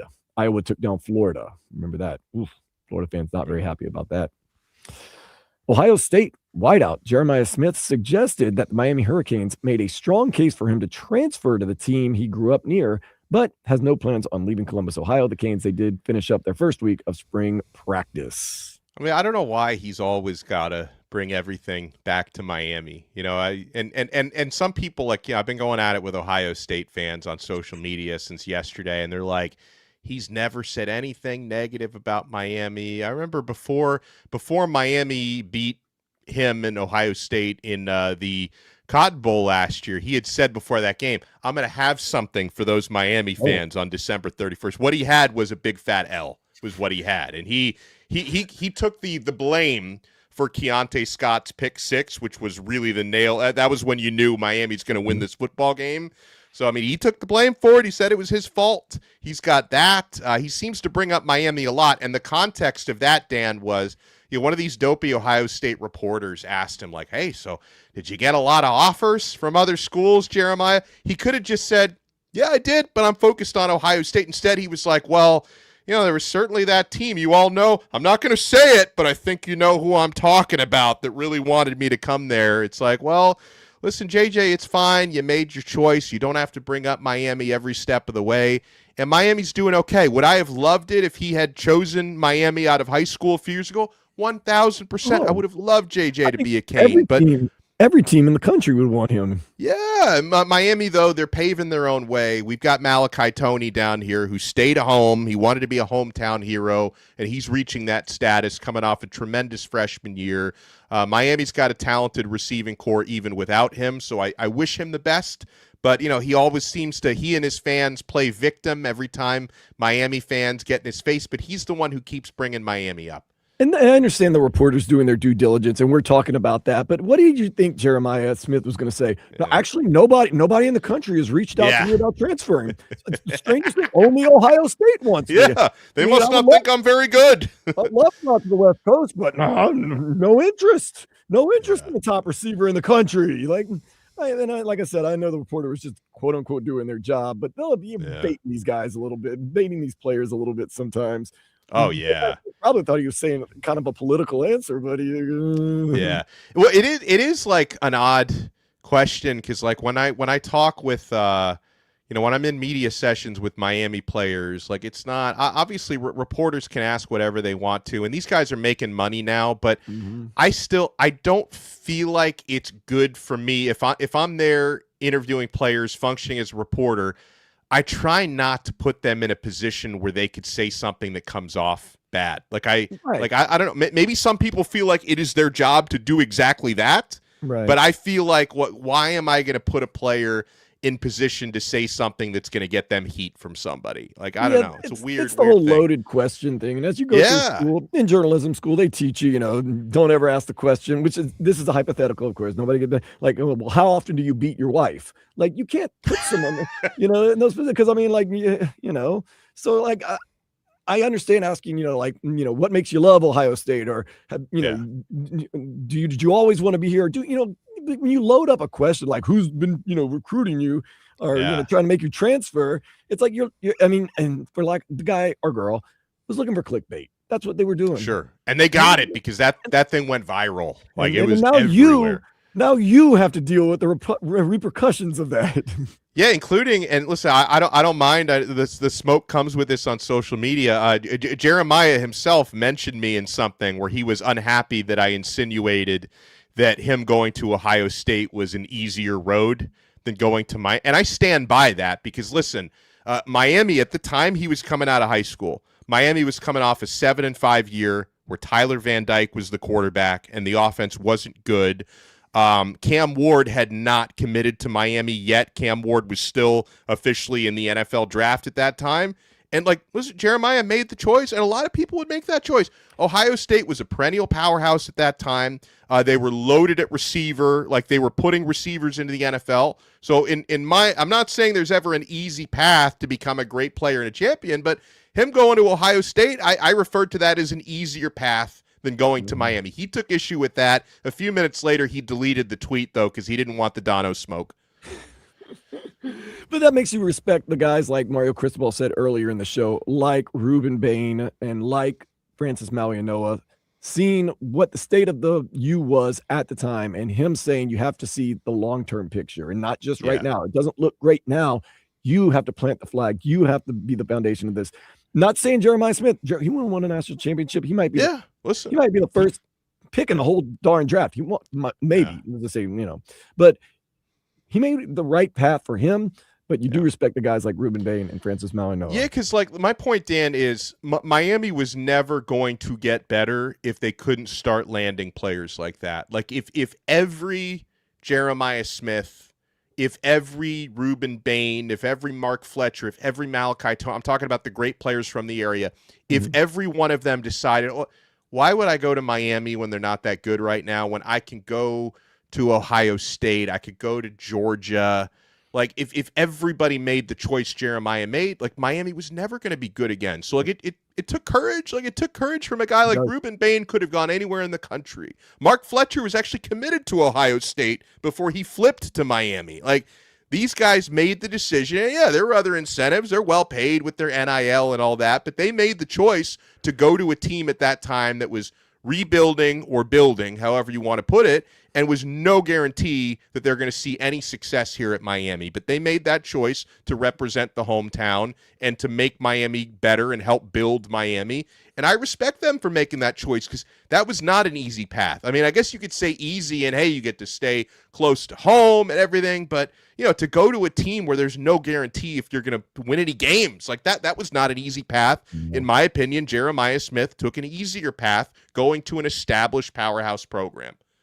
Yeah, and like I said, I'm not worried about that. I don't think any less of him. I respect his decision, but there is something about planting your foot in the ground and saying, "Yeah, I'm standing here." And the name on the front is just as important as the name on the back, and it means something to me. And you know, that stuff that always endears me. And I think that's what, you know, a lot of people say what's wrong with college sports. That's what's right with college sports. One of the things to me is I love it. Yep. I love the guy that sees the program in whatever state it is and says, I want to be a part of that. I want to help this grow, or I want to keep it going. And, you know, that's how you build championship programs. That's not, you know, look, we saw Urban Meyer, what he did, where he got a bunch of mercenaries everywhere he went. And he had a lot of success for a little while. Oh, yeah. And then when things start, you know, when things start going south, people are jumping off the ship as fast as possible. Not guys that grew up in the area, that love this team, that want to be a part of this team. When things start going south, they get tougher, you know? So we'll see. But once again, Jeremiah Smith, unbelievable receiver, by the way. Oh, I mean, he's generational. I mean, he's insane. And listen, like, I hope he ends up a Dolphin. You know, come on back. That would be nice. Probably even kind of grew up listening to you a little bit, Dono, on the radio. So maybe that's why he retweeted at you and then was like, "Oh, man, I might have hit him a little close to home, so to speak." We love you, though, man. We love you.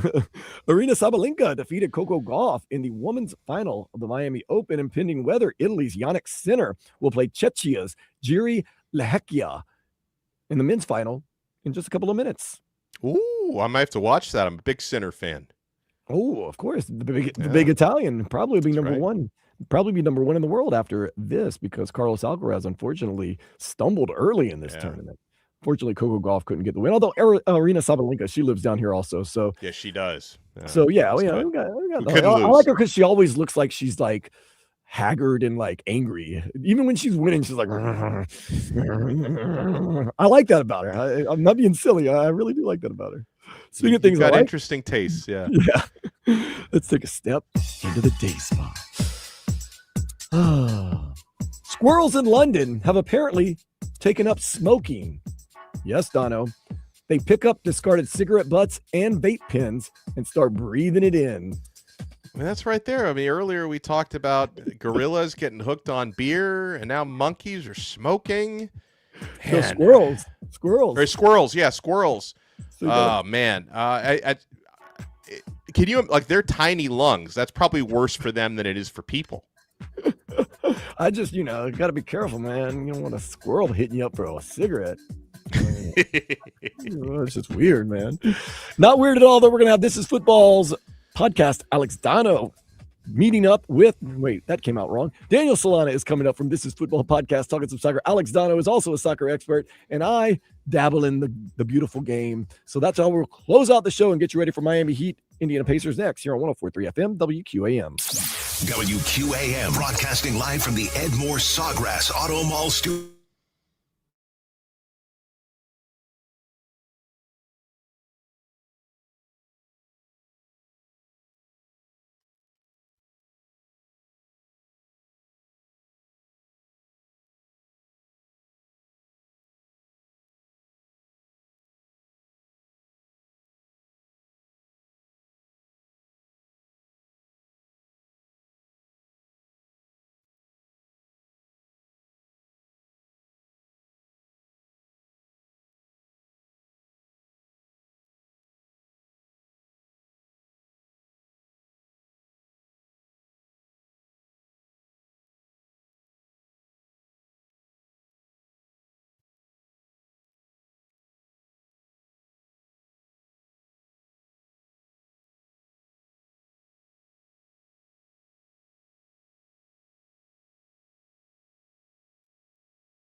the Odyssey, iHeartRadio, or TuneIn apps. Wow, that was so easy. All of our shows are there live or on demand. Plus, there's the cool rewind feature where you can listen to any part of any show you might have missed. Anytime. Yesterday's price is not today's price. If you know anything about this show, you know when you hear Diet Coke from Pusha T, that signals the final segment of the show. If you also know anything about Sports Day, you know we love football. And what we love even more than football is This Is Football podcaster, Daniel Solana. Daniel Solana, happy Sunday Fun Day. Hey, how's it going, fellas? Yeah, I'm doing well. I'm trying to figure out how the U.S. went from up 1-0 yesterday to, historic vibes right there in Mercedes-Benz Dome. It was packed. It really felt like a World Cup game, to then a colossal meltdown, something that we haven't seen from the U.S. since 1959, since Eisenhower was in office. And other than that, I'm doing well. I'm happy to see Dono here, and always happy to see you, Dan. Absolutely. Of course, Belgium steamrolling the U.S. team 5-2. A lot of people saying this is one of the deeper U.S. teams that we've had.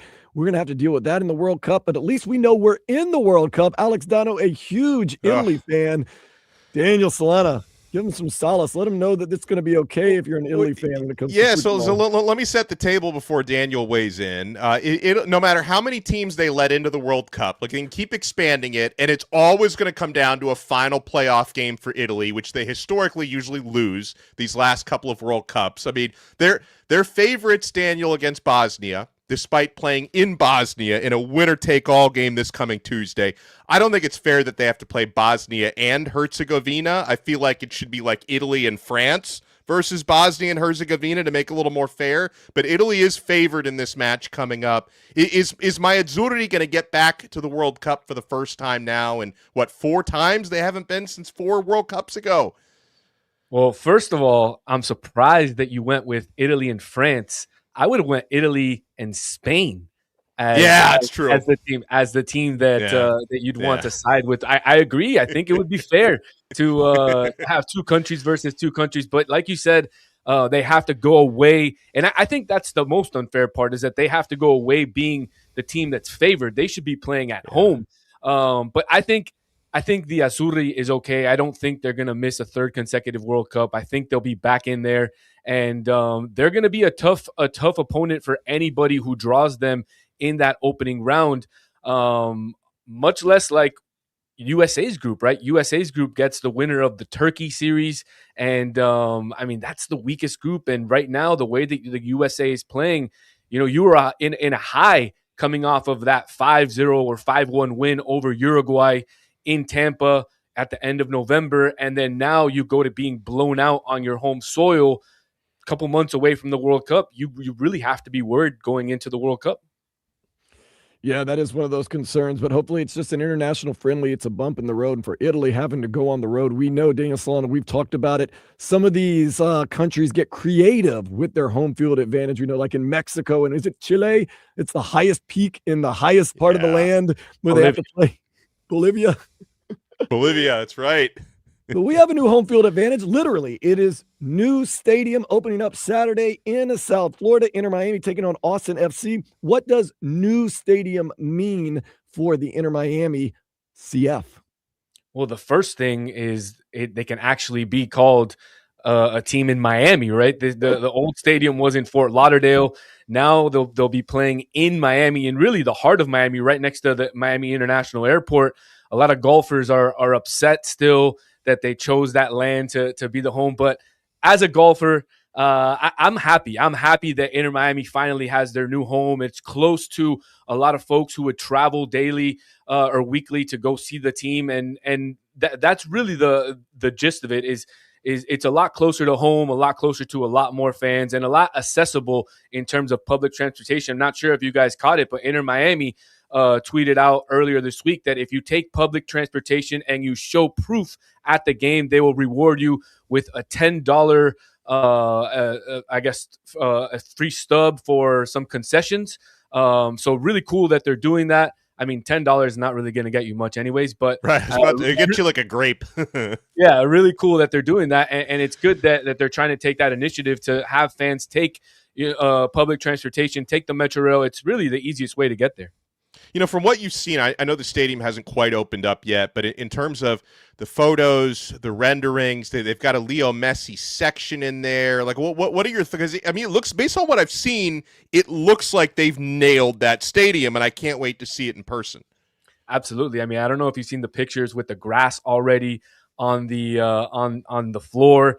I have a buddy who is actually working the construction, and he told me, look, it's going to be ready for April 4th. He showed me the scraps of what he says were Messi's grass that he took with him to his house. I was like, hey, I want a piece of that. I want bring it over to my house. So I'm waiting to get that piece of grass. And look, it looks like they went for a mix of the South American feel with the MLS feel. And I think, like you said, Donald, they absolutely nailed it with everything that they did. The pictures with the way that the seating goes and the way how it shows Inter Miami is absolutely fantastic. And unfortunately, I won't be able to go to the game on Saturday. I'm going to Legoland.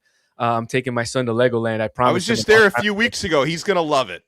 Lovely. I can't wait. I really can't wait. So, but I will be there for a game to cover the game, and I'm looking forward to the opening of the stadium. I don't know what they're going to do with parking, though.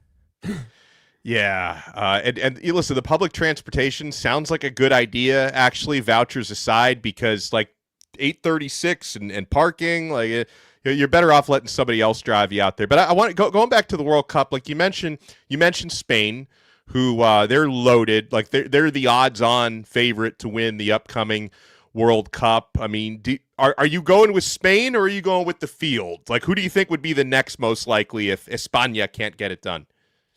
I mean, the next most likely obviously would be Argentina, right? But the fact that they haven't played anybody over the last 18 months, and I don't know if you caught that game on Friday with against Mauritania. I mean, it was like a last-minute friendly that they pulled together, and they really aren't playing anybody in this international window. I mean, you really have to give it to them. It's Messi's probably last World Cup. It's close to what you would say, I guess, home, because the Argentine presence when it comes to big games like that. We saw it in the Club World Cup with Boca and with River. They'll be here to support Argentina and their team. So it'll be like a home World Cup for them as well. And so I would probably have to go with Argentina. And I know I'll get ragged on it by my Uruguayan friends. I'm even wearing my Uruguayan jersey, the new one, which is beautiful, by the way. Kudos to Nike. Yeah, man, I would go Argentina. Well, going back to Inter Miami, one thing you got to like about this team is they're always trying to make moves, and they are making initial moves to bring in Brazilian national Casemiro. I'm sorry. Casemiro. He's over there with Manchester United. A, is this going to happen? And B, what would it mean for Inter Miami if they do make this happen?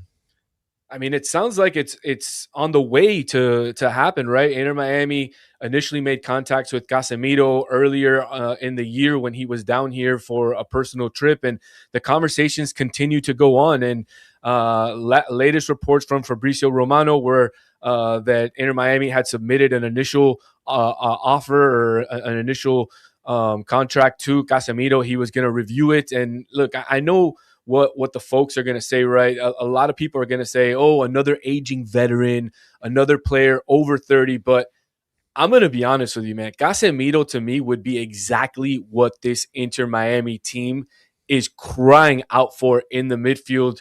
And we know that he's a little on the older side, but, we can't ignore that. But, I mean, you also can't question, and Dono can back me on this. You can't question his work rate and his pedigree. And this is a guy who's won 5 Champions Leagues, and he's essentially been the quote-unquote policeman for some of the best teams in the world when he played with Real Madrid. So you insert him into Inter Miami, he immediately becomes the best midfielder on this squad. And with the defensive lapses that Inter Miami has faced this year, and obviously the exit of the CONCACAF Champions League, if you're bringing in Casemiro, I mean, it's something that is massive for Javier Mascherano and this team, and just really his physical presence in the locker room. and his presence on the field is going to allow Messi and DePaul to be a little bit more free and create a little bit more magic without having to worry about covering a counterattack. Yeah, and you mentioned Inter Miami. They've obviously found success bringing in like aging international superstars, but that's really the MO of Major League Soccer. We see it happening like in Saudi Arabia for these up and coming leagues, because I think it's gonna take, I don't know how many years, Daniel, before MLS can reach a point where they're able to have like top international players in their prime. Do you think we'll ever get there, or for the foreseeable future is Major League Soccer going to be one of those leagues where you get good players either on the way up or on the way down? Well, I think it's a factor of a couple different things, right? It's on the league and it's on the owners to want to bring up the cap, because you can't sign some of these players that are in their prime with the way that the cap and the way that the rules are arranged, where you can only bring in 3 DPs. And the other factor, which they finally corrected, is the calendar, right? You're unfortunately, the way that you're doing right now, you're buying and selling in the wrong time, where all the European teams are also looking to buy and sell, but they're fighting for championships, and here you're just starting your league. So a lot of players, especially in a World Cup year, are not going to want to go to a team that are just starting their season when other teams are right in the middle of a grinding. What you want is to be in those grinding games in preparation for the World Cup. So it's a number of different factors. I do think the MLS will get there because they've nailed it on the fact of getting these up and coming stars, especially from South America, the Brazilians, the Argentines, and they've also nailed it on bringing the aging stars. Like you've said, Heung-min Son came aging, but kind of in his prime, so he's on the fringe. But other guys like Rodrigo De Paul, even though he's 32, I would say he's on the decline, and he's definitely over his prime. And so, because all that mileage, I mean, De Paul runs so much since he was in his early 20s. I think it adds up. Absolutely, no doubt. I mean, he also flies a lot. He's been criticized lately in the news for flying to see his girlfriend Tini's concert. And I don't have a problem with that. I mean, these guys are human beings. They have lives. The important thing is Inter Miami brought home the 3 points from New York City, and case closed. Nothing wrong with a little bit of sugar, and you're always so sweet. This is Football Podcast. Daniel Solana. We have to say goodbye because the other Solana is about to take the air with preheat. So Daniel Solana, enjoy Legoland. I will give you updates from New Stadium next weekend. Thank you so much for joining us. Appreciate it, guys. Daniel Solana, Alex Dono, I am Dan Day. This has been another Sports Day on 104.3 FM, WQAM. Later, slug. During the Declaration of Deals event at Kendall Dodge,